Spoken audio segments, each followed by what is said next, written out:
हम राखत पातशाही दावा जा इत को जागलो पावा। 23 ਜੂਨ 2025 ਦਿਨ ਸੋਮਵਾਰ ਸਟੂਡੀਓ ਦੀਆਂ ਘੜੀਆਂ ਦੇ ਮੁਤਾਬਕ ਨਿਊਯਾਰਕ ਟਾਈਮ ਅਸੀਂ ਦੇਖੀਏ ਤਾਂ 12 ਵਜੇ ਨੇ ਜੀ ਦੁਪਹਿਰ ਦੇ, ਔਰ ਖਾਲਿਸਤਾਨ ਟਾਈਮ ਦੇ ਉੱਤੇ ਰਾਤ ਦੇ 9:30 ਵਜੇ ਨੇ। ਔਰ ਮੈਂ ਆਪ ਜੀ ਦਾ ਹੋਸਟ ਟੀਵੀ 84 ਦੇ ਮੰਚ ਤੋਂ ਇੱਕ ਵਾਰ ਫੇਰ ਗੁਰੂ ਦੀ ਕਿਰਪਾ ਦੇ ਨਾਲ, ਗੁਰੂ ਦੀ ਬਖਸ਼ਿਸ਼ ਦੇ ਨਾਲ ਆਪਣਾ ਅੱਜ ਦਾ ਪ੍ਰੋਗਰਾਮ ਦਿਲ ਦੀਆਂ ਗੱਲਾਂ ਲੈ ਕੇ ਦਿਲਾਂ ਦੀ ਗਹਿਰਾਈ ਤੋਂ ਆਪ ਜੀ ਨੂੰ ਜੀ ਆਇਆਂ ਆਖਦਾ ਔਰ ਗੁਰੂ ਕਲਗੀਧਰ ਪਾਤਸ਼ਾਹ ਦੀ ਬਖਸ਼ੀ ਹੋਈ ਫਤਿਹ ਬੁਲੰਦ ਕਰਦਾ। ਵਾਹਿਗੁਰੂ ਜੀ ਕਾ ਖਾਲਸਾ, ਵਾਹਿਗੁਰੂ ਜੀ ਕੀ ਫਤਿਹ ਜੀ। ਅੱਜ ਦਾ ਪ੍ਰੋਗਰਾਮ ਬੜਾ ਅਹਿਮ ਹੋਣ ਜਾ ਰਿਹਾ ਕਿਉਂਕਿ ਅੱਜ ਜਿੱਥੇ ਅਸੀਂ ਯਾਦ ਕਰਾਂਗੇ, ਕਿਉਂਕਿ ਵੀਕਐਂਡ ਤੇ 2-3 ਦਿਨ ਲੰਘੇ ਨੇ ਜਿਹੜੇ, ਉਹਨਾਂ ਦੇ ਵਿੱਚ ਕੁਝ ਅਹਿਮ ਜਿਹੜੇ ਦਿਨ ਲੰਘੇ ਨੇ, ਅਸੀਂ ਟ੍ਰਿਬਿਊਟ ਦੇਵਾਂਗੇ ਡਾਕਟਰ ਗੁਰਮੀਤ ਸਿੰਘ ਔਲਖ ਉਹਨਾਂ ਨੂੰ, ਜਿਹੜੇ 21 ਜੂਨ 2017 ਦੇ ਵਿੱਚ ਅਕਾਲ ਪੁਰਖ ਵੱਲੋਂ ਬਖਸ਼ੀ ਹੋਈ ਸਵਾਸਾਂ ਦੀ ਪੂੰਜੀ ਕੌਮ ਦੇ ਲੇਖੇ ਲਾ ਕੇ ਅਕਾਲ ਚਲਾਣਾ ਕਰ ਗਏ ਸੀ। ਔਰ ਉਹਨਾਂ ਦੀਆਂ ਜਿਹੜੀਆਂ ਦੇਣਾ ਨੇ ਇਸ ਸੰਘਰਸ਼ ਦੇ ਰਾਹ ਦੇ, ਉਹਨਾਂ ਦੀ ਜਿਹੜੀ ਜੱਦੋ-ਜਹਿਦ ਆ, ਖਾਸ ਕਰਕੇ ਜੇ ਅਮਰੀਕਾ ਦੇ ਵਿੱਚ ਲੌਬਿੰਗ ਦੀ ਗੱਲ ਕਰਨੀ ਹੋਵੇ ਤੇ ਉਹਦਾ ਕੋਈ ਸਾਨੀ ਨਹੀਂ।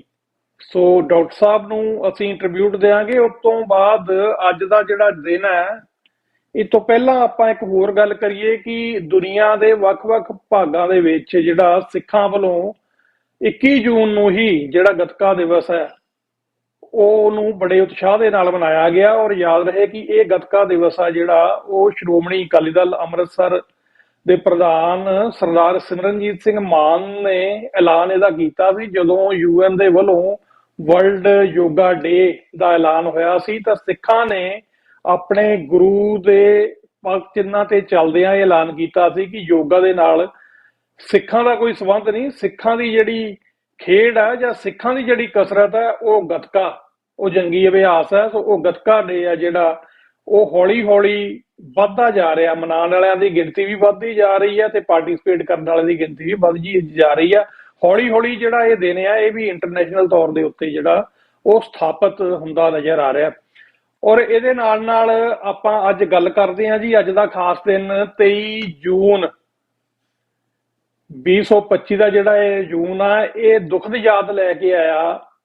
ਅੱਜ ਤੋਂ 40 ਸਾਲ ਹੋਏ ਪਹਿਲਾਂ ਇੱਕ ਡਿਜ਼ਾਸਟਰ ਦੀ, ਜਿਹੜਾ 에ਅਰ ਇੰਡੀਆ ਜਿਹੜਾ ਕਨਿਸ਼ਕਾ ਕਾਂਡ ਦੇ ਨਾਲ ਦੁਨੀਆ ਦੇ ਲੋਕ ਉਹਨੂੰ ਜਾਣਦੇ ਨੇ, ਜਿਹਦੇ ਵਿੱਚ 329 ਮਾਸੂਮ ਯਾਤਰੀ ਜਿਹੜੇ ਸੀ, ਬੇਕਸੂਰੇ ਯਾਤਰੀ ਸੀ, ਉਹ ਰਾਜਨੀਤੀ ਦੀ ਭੇਂਟ ਚੜ੍ਹ ਗਏ।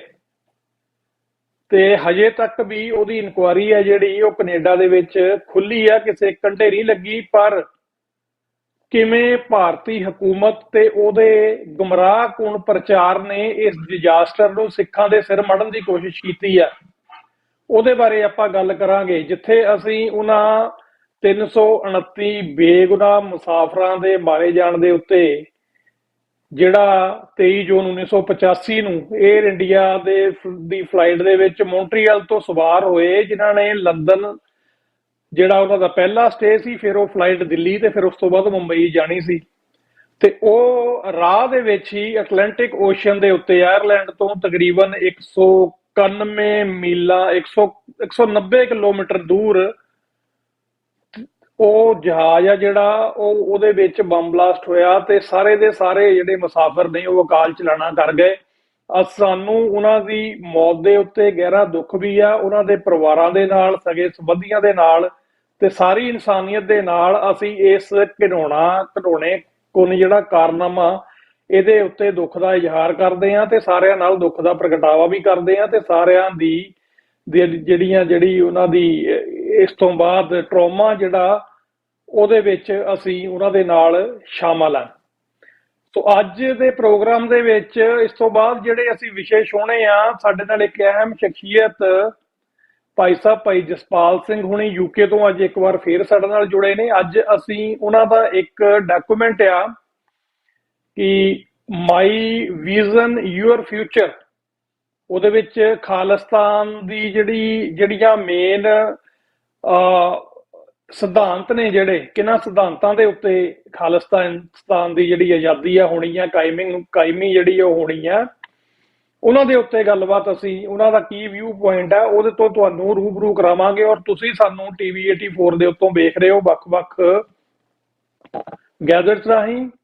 ਤੁਸੀਂ ਸਾਨੂੰ ਸਿੱਧਾ ਟੀਵੀ 84 ਦੇ ਚੈਨਲ ਤੇ ਵੀ ਦੇਖ ਰਹੇ ਹੋ, ਆਈਪੀਟੀਵੀ ਬਾਕਸਿਸ ਜਿੱਥੇ ਜਿੱਥੇ ਵੀ ਉਪਲਬਧ ਨੇ ਸਾਰੇ ਆਈਪੀਟੀਵੀ ਬਾਕਸਿਸ ਤੇ ਦੇਖ ਰਹੇ ਹੋ, ਤੇ ਤੁਸੀਂ ਸਾਨੂੰ YouTube ਤੇ ਵੀ ਵੇਖ ਰਹੇ ਹੋ, ਫੇਸਬੁੱਕ ਤੇ ਵੀ ਵੇਖ ਰਹੇ ਹੋ। ਔਰ ਉਹਦੇ ਨਾਲ ਨਾਲ ਇੱਕ ਨਵੀਂ ਐਪ ਟੀਵੀ 84 ਦੀ ਲਾਂਚ ਕੀਤੀ ਗਈ ਆ, ਤੇ ਉਹਦੇ ਤੇ ਵੀ ਸਾਨੂੰ ਤੁਸੀਂ ਕਲਿੱਕ ਕਰਕੇ ਵੇਖ ਸਕਦੇ ਹੋ। ਤੇ ਹਜੇ ਇਹ ਐਪ ਆ ਜਿਹੜੀ ਇਕੱਲੇ ਆਈਫੋਨ ਤੇ ਆ, ਤੇ ਹੌਲੀ ਹੌਲੀ ਇਹ ਜਿਹੜੀ ਐਪ ਆ ਹੁਣ ਕੁਝ ਦਿਨਾਂ ਦੇ ਵਿੱਚ ਐਂਡਰੋਇਡ ਤੇ ਵੀ ਆ ਜਾਏਗੀ। ਤਾਂ ਸਾਡੇ ਨਾਲ ਤੁਸੀਂ ਹਰੇਕ ਗੈਜਟ ਤੋਂ ਜੁੜ ਸਕਦੇ ਹੋ।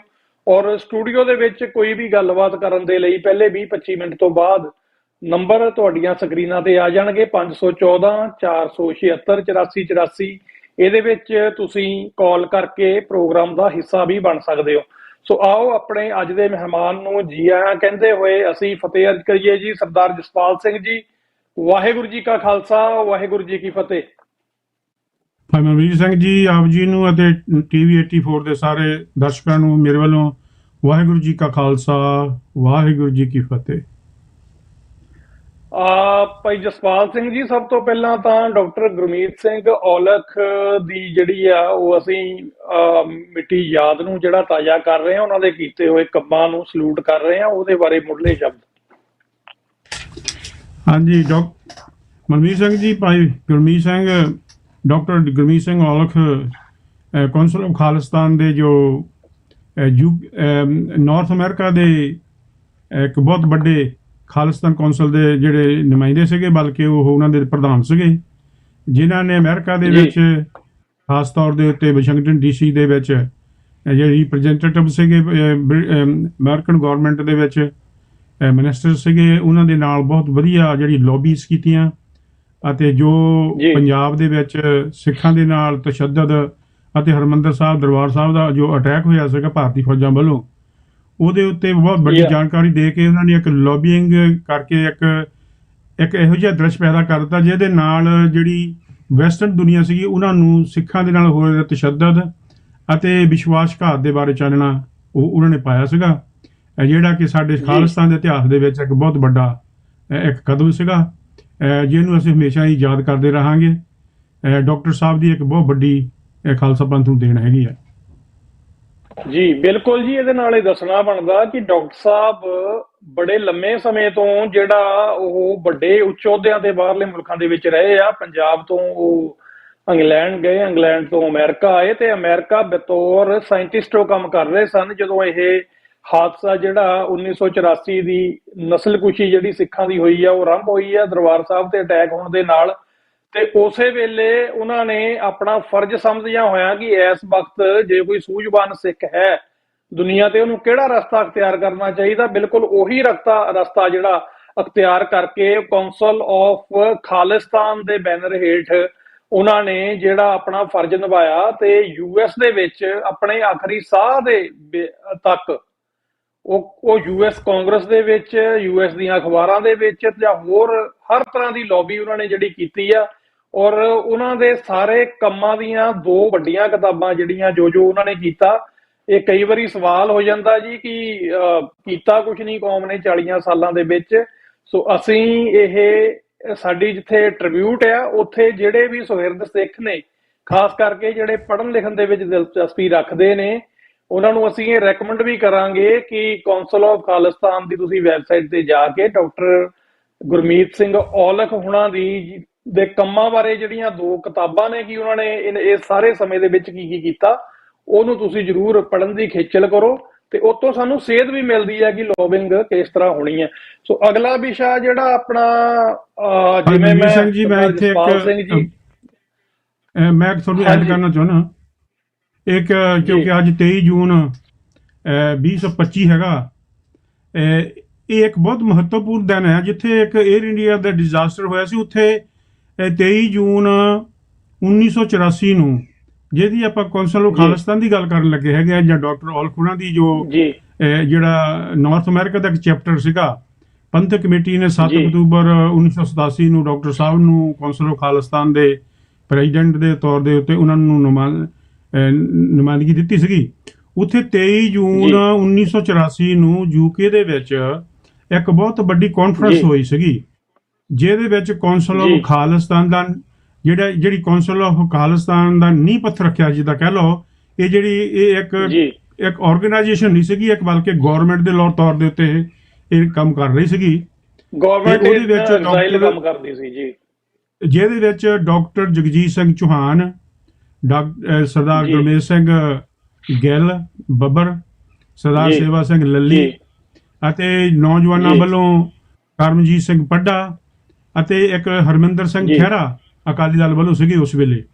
ਇਹ ਪੰਜ ਸਿੰਘਾਂ ਜੀ ਨੇ ਜਿਹੜੀ ਕੌਂਸਲ ਦੇ ਇਹ ਨੁਮਾਇੰਦੇ ਸੀਗੇ, ਗਵਰਨਮੈਂਟ ਐਗਜ਼ਾਈਲ ਦੇ ਰੂਪ ਦੇ ਵਿੱਚ ਉਹ ਕੰਮ ਕਰ ਰਹੇ ਸੀਗੇ। ਤੇ ਫਿਰ ਜੀ 7 ਅਕਤੂਬਰ 1987 ਨੂੰ ਜਿਹੜਾ ਨਵਾਂ ਚੈਪਟਰ ਸੀਗਾ ਅਮਰੀਕਾ ਦਾ, ਜੀ ਪੰਥਕ ਕਮੇਟੀ ਨੇ ਜੀ ਉਸ ਵੇਲੇ ਉਹਨਾਂ ਨੂੰ, ਜਿਹੜੀ ਡਾਕਟਰ ਗੁਰਮੀਤ ਸਿੰਘ ਔਲਖ ਉਹਨਾਂ ਨੂੰ ਜ਼ਿੰਮੇਵਾਰੀ ਦਿੱਤੀ ਸੀਗੀ। ਮੈਂ ਸਿਰਫ ਇਹਦੇ ਵਿੱਚ ਇਹੀ ਐਡ ਕਰਨੀ ਚਾਹੁੰਦਾ, ਕਿਉਂਕਿ ਆਪਾਂ ਅੱਜ 23 ਜੂਨ ਦੀ ਗੱਲ ਕਰ ਰਹੇ ਹੈਗੇ, ਤੇ 23 ਜੂਨ ਇੱਕ ਮਹੱਤਵਪੂਰਨ ਦਿਨ ਜੀ ਹੈਗਾ। ਤੇ ਇਹਦੇ ਵਿੱਚ ਜਿਹੜੀ ਸਾਡੀ ਖਾਲਿਸਤਾਨ ਦੀ ਮੂਵਮੈਂਟ ਆ, ਹੁਣ ਅੱਜ ਤੱਕ ਤੁਸੀਂ ਦੇਖ ਲਓ ਵੀ ਸਿਖਰਾਂ ਨੂੰ ਛੂਹਿਆ। ਹਾਂ, ਵੱਖ-ਵੱਖ ਸਮਿਆਂ ਉੱਤੇ ਜਿਹੜੀਆਂ ਆਰਗੇਨਾਈਜੇਸ਼ਨਾਂ ਹੁੰਦੀਆਂ ਕੰਮ ਕਰਦੀਆਂ ਹੁੰਦੀਆਂ, ਤੇ ਕੰਮ ਕਰਦੀਆਂ ਦੇ ਉੱਤੇ ਫਿਰ ਅੱਜ ਜਿਹੜੀ 41 ਸਾਲਾਂ ਬਾਅਦ, ਸਮਝ ਲਓ 84 ਤੋਂ ਲੈ ਕੇ 1984 ਤੋਂ ਅੱਜ ਤੱਕ ਜੀ 41 ਸਾਲ ਹੋ ਜਾਂਦੇ ਆ। ਇਹ ਸਾਡੀ ਇੱਕ ਕੌਮ ਦੀ ਜੀ ਬਹੁਤ ਵੱਡੀ ਪ੍ਰਾਪਤੀ ਹੈਗੀ ਆ। ਅੱਜ ਜੀ SFJ ਵੱਲੋਂ ਜਾਂ ਹੋਰ ਸਿੱਖ ਆਰਗੇਨਾਈਜੇਸ਼ਨਾਂ ਵੱਲੋਂ ਇੱਕ ਵੱਡੇ ਪੱਧਰ ਦੇ ਉੱਤੇ ਖਾਲਿਸਤਾਨ ਦੇ ਜਿਹੜੀ ਆਜ਼ਾਦੀ ਦੀ ਜਿਹੜੀ ਲਹਿਰ ਹੈਗੀ ਆ, ਉਹ ਬਹੁਤ ਚੜ੍ਹਦੀ ਕਲਾ ਵਿੱਚ ਜਾ ਰਹੀ ਹੈਗੀ ਆ। ਸੋ ਇਹਦੇ ਵਿੱਚ ਜ਼ਰੂਰੀ ਬਣਦਾ ਜੀ ਹੈਗਾ ਕਿ ਅਸੀਂ ਇਹਦੀ ਜਿਹੜੀ ਬੁਨਿਆਦ ਆ ਅਸਲ ਵਿੱਚ ਉਹ ਯੂਕੇ ਦੇ ਵਿੱਚ ਰੱਖੀ ਗਈ ਸੀਗੀ। ਅਤੇ ਉਸ ਵੇਲੇ ਵੀ ਜੀ ਫਿਰ ਜਿਹੜੀ ਸਾਡੀ ਪੰਥਕ ਕਮੇਟੀ ਸ਼੍ਰੀ ਅਕਾਲ ਤਖ਼ਤ ਸਾਹਿਬ ਤੇ 29 ਅਪ੍ਰੈਲ 1986 ਨੂੰ ਬਣੀ ਸੀਗੀ, ਉਹਨਾਂ ਨੇ ਖਾਲਿਸਤਾਨ ਦਾ ਜੀ ਐਲਾਨ ਕੀਤਾ ਸੀਗਾ। ਉਹਨਾਂ ਵੱਲੋਂ ਇਹ ਸਥਾਪਿਤ ਕੀਤੀ ਜੀ ਹੋਈ ਗਵਰਨਮੈਂਟ ਐਗਜ਼ਾਈਲ ਸੀਗੀ। ਠੀਕ ਹੈ, ਸਮੇਂ ਦੇ ਸਿਰ ਜੀ ਜਿਹੜੀਆਂ ਮੂਵਮੈਂਟਾਂ ਬਦਲਦੀਆਂ ਰਹਿੰਦੀਆਂ, ਲੋਕ ਆਉਂਦੇ ਤੇ ਲੋਕ ਜਾਂਦੇ ਰਹਿੰਦੇ ਹੈਗੇ। ਜੀ ਬਿਲਕੁਲ ਜੀ। ਔਰ ਮੈਂ ਬੇਨਤੀ ਵੀ ਕਰੂੰਗਾ ਆਪਣੇ ਦਰਸ਼ਕਾਂ ਨੂੰ, ਜਿਹੜੇ ਵੀ ਸਾਨੂੰ ਇਸ ਵਕਤ ਵੇਖ ਰਹੇ ਨੇ, ਪ੍ਰੋਗਰਾਮ ਸ਼ੇਅਰ ਜ਼ਰੂਰ ਕਰ ਦਿਓ। ਤੁਹਾਡਾ ਕੋਈ ਵੀ ਮੈਸੇਜ ਆ YouTube ਤੇ ਤੁਸੀਂ ਪਾ ਸਕਦੇ ਹੋ, ਜਾਂ ਸਾਡੇ ਨੰਬਰ ਤੇ ਕਰ ਸਕਦੇ ਹੋ, ਤੇ ਸਾਨੂੰ ਖੁਸ਼ੀ ਹੋਵੇਗੀ ਤੁਹਾਡੇ ਮੈਸੇਜ ਨੂੰ, ਤੁਹਾਡੇ ਵਿਚਾਰ ਨੂੰ ਪ੍ਰੋਗਰਾਮ ਦੇ ਵਿੱਚ ਸ਼ੇਅਰ ਕਰੀਏ। ਔਰ ਇੱਥੇ ਗੱਲ ਇਹ ਵੀ ਆਪਣਾ ਭਾਈ ਜਸਪਾਲ ਸਿੰਘ ਜੀ ਕਰਨੀ ਬਣਦੀ ਆ ਕਿ ਇਹ ਜਿਹੜਾ ਅਕਸਰ ਹੀ ਗੱਲ ਕਰ ਦਿੱਤੀ ਜਾਂਦੀ ਹੈ ਨਾ ਕਿ ਕਿਸੇ ਨੇ ਪਹਿਲਾਂ ਇੰਨੇ ਸਾਲ ਕੀਤਾ ਕੁਝ ਨਹੀਂ। ਲਹਿਰ ਜਿਹੜੀ ਆ ਬੜੀਆਂ ਹੀ ਚੁਣੌਤੀਆਂ ਭਰਪੂਰ ਸਮੇਂ ਦੇ ਵਿੱਚੋਂ ਜਿਹੜੀ ਆ ਉਹ ਲੰਘੀ ਆ, ਤਾਂ ਇੱਥੇ ਤੱਕ ਪਹੁੰਚੀ ਆ। ਇਹ ਨਹੀਂ ਹੁੰਦਾ ਕਿ ਜਦੋਂ ਫਲ ਲੱਗਣ ਲੱਗ ਪੈਣ ਲਹਿਰ ਨੂੰ, ਹਜੇ ਤਾਂ ਵੈਸੇ ਫਲ ਨਹੀਂ ਲੱਗਾ, ਹਜੇ ਤਾਂ ਦਰਖਤ ਹੀ ਬਣੀ ਆ ਲਹਿਰ, ਤੇ ਤੁਸੀਂ ਲਹਿਰ ਜਿਹੜੇ ਬੀਜਣ ਵਾਲੇ ਆ ਜਾਂ ਉਹਨੂੰ ਪਾਣੀ ਪਾ ਕੇ ਇੱਥੇ ਤੱਕ ਪਹੁੰਚਾਉਣ ਵਾਲੇ ਆ, ਉਹਨਾਂ ਨੂੰ ਭੁੱਲ ਜਾਓ। ਇਹ ਸਾਡੀ ਬੇਨਤੀ ਆ ਕਿ ਅਸੀਂ ਟਿਕਟੌਕ ਸੋਸ਼ਲ ਮੀਡੀਆ ਦੀ ਜ਼ਿੰਦਗੀ ਚੋਂ ਨਿਕਲ ਕੇ ਨਾ ਥੋੜਾ ਜਿਹਾ ਜਿਹੜਾ ਆਪਣਾ ਧਿਆਨ ਕੇਂਦਰਿਤ ਕਰੀਏ। ਜਿਹੜੀਆਂ ਸ਼ਖਸੀਅਤਾਂ ਨੇ ਇਸ ਲਹਿਰ ਨੂੰ ਚੱਲਦੀ ਰੱਖਣ ਦੇ ਵਿੱਚ ਆਪਣਾ ਯੋਗਦਾਨ ਪਾਇਆ ਔਰ ਅੱਜ ਵੀ ਪਾ ਰਹੀਆਂ ਨੇ, ਉਹਨਾਂ ਦੇ ਲਿਖੇ ਹੋਏ ਦਸਤਾਵੇਜ਼, ਉਹਨਾਂ ਦੀਆਂ ਘਾਲੀਆਂ ਹੋਈਆਂ ਜਿਹੜੀਆਂ ਘਾਲਣਾਵਾਂ ਨੇ, ਉਹਨਾਂ ਵੱਲ ਅਸੀਂ ਜ਼ਰੂਰ ਤਵੱਜੋ ਕਰੀਏ, ਤਾਂ ਕਿ ਸਾਨੂੰ ਚਾਨਣ ਹੋ ਸਕੇ ਕਿ ਲਹਿਰਾਂ ਕਿਵੇਂ ਚੱਲਦੀਆਂ ਨੇ। ਸੋਸ਼ਲ ਮੀਡੀਆ ਦਾ ਅੱਜ ਯੁੱਗ ਹੈ, ਕੋਈ ਸ਼ੱਕ ਨਹੀਂ, ਗੱਲ ਛੇਤੀ ਪਹੁੰਚਦੀ ਆ, ਪਰ ਜਿਹੜਾ ਇੱਕ ਮੂਲ ਸਾਡਾ ਇੱਕ ਜਿਹਨੂੰ ਕਹਿੰਦੇ ਆ ਨਾ ਗਰਾਊਂਡ ਵਰਕ ਆ, ਜਿਹੜਾ ਸਾਡੀਆਂ ਬੁੱਕਸ ਦੇ ਵਿੱਚ ਪਿਆ, ਉਹਦੇ ਬਾਰੇ ਸਮਝਣਾ ਬਹੁਤ ਜ਼ਰੂਰੀ ਆ। ਸੋ 에ਅਰ ਇੰਡੀਆ ਡਿਜ਼ਾਸਟਰ ਦੀ ਅਸੀਂ ਗੱਲ ਕੀਤੀ ਹੈ ਜੀ। ਉਹ ਜਿਹੜੀਆਂ ਮਾਸੂਮ ਜਾਨਾਂ, ਬੇਗੁਨਾਹ ਜਾਨਾਂ, ਉਹਦੇ 'ਚ 329 ਗਈਆਂ ਨੇ, ਉਹਦੇ ਬਾਰੇ ਵੀ ਅਸੀਂ ਸ਼ਰਧਾਂਜਲੀ ਵੀ ਦਿੱਤੀ ਹੈ। ਤੁਸੀਂ ਉਹਦੇ ਬਾਰੇ ਥੋੜਾ ਜਿਹਾ ਦੱਸੋ, ਕੀ ਦੱਸ ਸਕਦੇ ਹੋ ਜੀ? ਹਾਂਜੀ, ਇਹ ਇੱਕ ਬਹੁਤ ਵੱਡੀ ਇੱਕ ਟ੍ਰੈਜਡੀ ਸੀਗੀ, ਕਿਉਂਕਿ ਹਰਮੰਦਰ ਸਾਹਿਬ ਦਾ ਅਟੈਕ ਹੋਇਆ, ਉਹਦੇ ਪਿੱਛੇ ਉਹਨਾਂ ਨੇ ਇੱਕ ਕਿਹੋ ਜਿਹਾ ਘਾਟ ਘੜੀ, ਉਹਨਾਂ ਨੂੰ ਪਤਾ ਸੀਗਾ ਵੀ ਜਦੋਂ ਅਸੀਂ ਇਹ ਕੰਮ ਕਰਨਾ ਹੈਗਾ, ਕਿਉਂਕਿ ਯੂਕੇ ਦੀ ਉਸ ਵੇਲੇ ਦੀ ਗਵਰਨਮੈਂਟ ਵੱਲੋਂ, ਮਿਸਿਸ ਥੈਚਰ ਵੱਲੋਂ, ਭਾਵੇਂ ਉਹਨੂੰ ਇੰਦਰਾ ਗਾਂਧੀ ਨੂੰ ਸਪੋਰਟ ਦਿੱਤੀ ਗਈ ਹੈਗੀ ਆ, ਜਿਹੜੇ ਕਾਗਜ਼ ਹਾਲੇ ਕਈ ਨਹੀਂ ਰਿਲੀਜ਼ ਹੋਏ ਹੈਗੇ, ਪਰ ਇਹ ਇੱਕ ਗੱਲ ਆਮ ਚਰਚਾ ਦਾ ਵਿਸ਼ਾ ਬਣ ਚੁੱਕੀ ਹੈਗੀ ਆ ਬਈ ਮਿਸਿਸ ਇੰਦਰਾ ਗਾਂਧੀ ਅਤੇ ਉਹਦੇ ਸਲਾਹਕਾਰਾਂ ਨੇ, ਨਾਟ ਮਿਸਿਸ ਇੰਦਰਾ ਗਾਂਧੀ ਬਲਕਿ ਮਿਸਿਸ ਥੈਚਰ, ਉਹਨਾਂ ਦੇ ਸਲਾਹਕਾਰਾਂ ਨੇ ਵੀ ਇਹ ਗੱਲ ਉਹਨਾਂ ਨੂੰ ਚੁਣੌਤੀ ਦਿੱਤੀ ਸੀਗੀ ਵੀ ਜੇ ਤੁਸੀਂ ਅਜਿਹਾ ਕਰੋਗੇ ਤਾਂ ਜਿਹੜਾ ਨਤੀਜਾ ਹੈਗਾ ਬੜਾ ਖਤਰਨਾਕ ਨਿਕਲਣਾ ਹੈਗਾ ਆ। ਤੇ ਸਿੱਖ ਇੱਕ ਇਹੋ ਜਿਹੀ ਕੌਮ ਹੈਗੀ ਆ ਜਿਹੜੀ ਕਦੇ ਵੀ ਤੁਹਾਨੂੰ ਇਹ ਬਰਦਾਸ਼ਤ ਨਹੀਂ ਕਰੂਗੀ। ਪਰ ਉਹਨਾਂ ਨੇ ਇੱਕ ਇਹੋ ਜਿਹਾ ਨਿਰਣਾ ਕੀਤਾ ਜਿਹਦੇ ਪਿੱਛੇ ਇੱਕ ਘਾਟ ਘੜੀ ਵੀ ਜੇ ਅਸੀਂ ਇਹ ਕਰਨਾ ਤਾਂ ਸਾਨੂੰ ਪਤਾ ਇਹਦੇ ਨਤੀਜੇ ਕੀ ਨਿਕਲਣੇ ਹੈਗੇ ਆ। ਤਾਂ ਉਹਨਾਂ ਨੇ ਜੀ ਉਹ ਪਹਿਲਾਂ ਹੀ ਪਲੈਨਿੰਗ ਬਣਾਈ ਹੈਗੀ ਆ। ਤੇ ਜਿਹੜੀ 에ਅਰ ਇੰਡੀਆ ਦਾ ਡਿਜ਼ਾਸਟਰ, ਇਹ 에ਅਰ ਕ੍ਰੈਸ਼ ਕੀਤਾ ਗਿਆ ਹੈਗਾ 23 ਜੂਨ 1985 ਨੂੰ, ਜਿਹਦੇ ਵਿੱਚ 85 ਦੇ 329 ਵਿੱਚ ਜਾਨਾਂ ਜੀ ਗਈਆਂ ਹੈਗੀਆਂ, ਜਿਹਦੇ ਵਿੱਚੋਂ 22 ਜਿਹੜੀਆਂ ਸੀਗੀਆਂ ਇੰਡੀਅਨ ਸੀਗੇ, ਤੇ 27 ਜਿਹੜੇ ਪੈਸੇਂਜਰ ਉਹ ਬ੍ਰਿਟਿਸ਼ ਸਿਟੀਜ਼ਨ ਸੀਗੇ, ਅਤੇ ਜੀ 268 ਜਿਹੜੇ ਕੈਨੇਡੀਅਨ ਸੀਗੇ।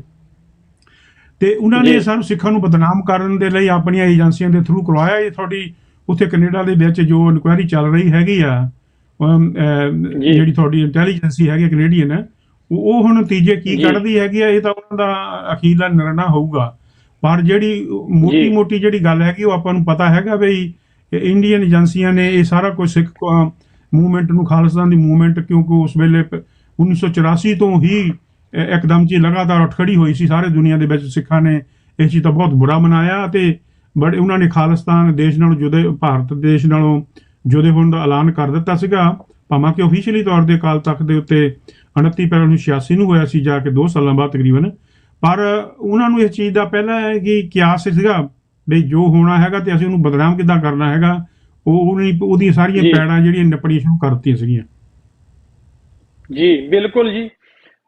ਜਦੋਂ ਆਪਾਂ 에ਅਰ ਇੰਡੀਆ ਦੀ ਗੱਲ ਕਰਦੇ ਹਾਂ ਤਾਂ ਇੱਕ ਪੁਖਤਾ ਹਵਾਲੇ ਵਜੋਂ ਅਸੀਂ ਇੱਕ ਬੁੱਕ ਨੂੰ ਹਮੇਸ਼ਾ ਜਿਹੜਾ ਉਹ ਕਹਿੰਦੇ ਆ ਕਿ ਜੇ ਤੁਸੀਂ ਵੱਧ ਜਾਣਕਾਰੀ ਲੈਣੀ ਹੈ ਇਸ ਪ੍ਰੋਗਰਾਮ ਬਾਰੇ, 에ਅਰ ਇੰਡੀਆ ਡਿਜ਼ਾਸਟਰ ਬਾਰੇ, ਕਿ ਕਿਵੇਂ ਕਿਵੇਂ ਇਹ ਘਟਨਾਵਾਂ ਵਾਪਰੀਆਂ, ਤੇ ਅਸੀਂ ਰეკਮੈਂਡ ਹਮੇਸ਼ਾ ਕਰਦੇ ਹਾਂ ਕਿ ਜਦ ਸੌਫਟ ਟਾਰਗੇਟ, ਇੱਕ ਬੁੱਕ ਜਿਹੜੀ 2005 ਦੇ ਵਿੱਚ ਇਹਦਾ ਸੈਕੰਡ ਐਡੀਸ਼ਨ ਆਇਆ। ਪਹਿਲਾਂ ਇਹ ਜਿਹੜੀ ਆ 90ਵਿਆਂ ਦੇ ਵਿੱਚ ਛਪੀ ਸੀ, ਓਰੀਜਨਲੀ 1999 ਦੇ ਵਿੱਚ।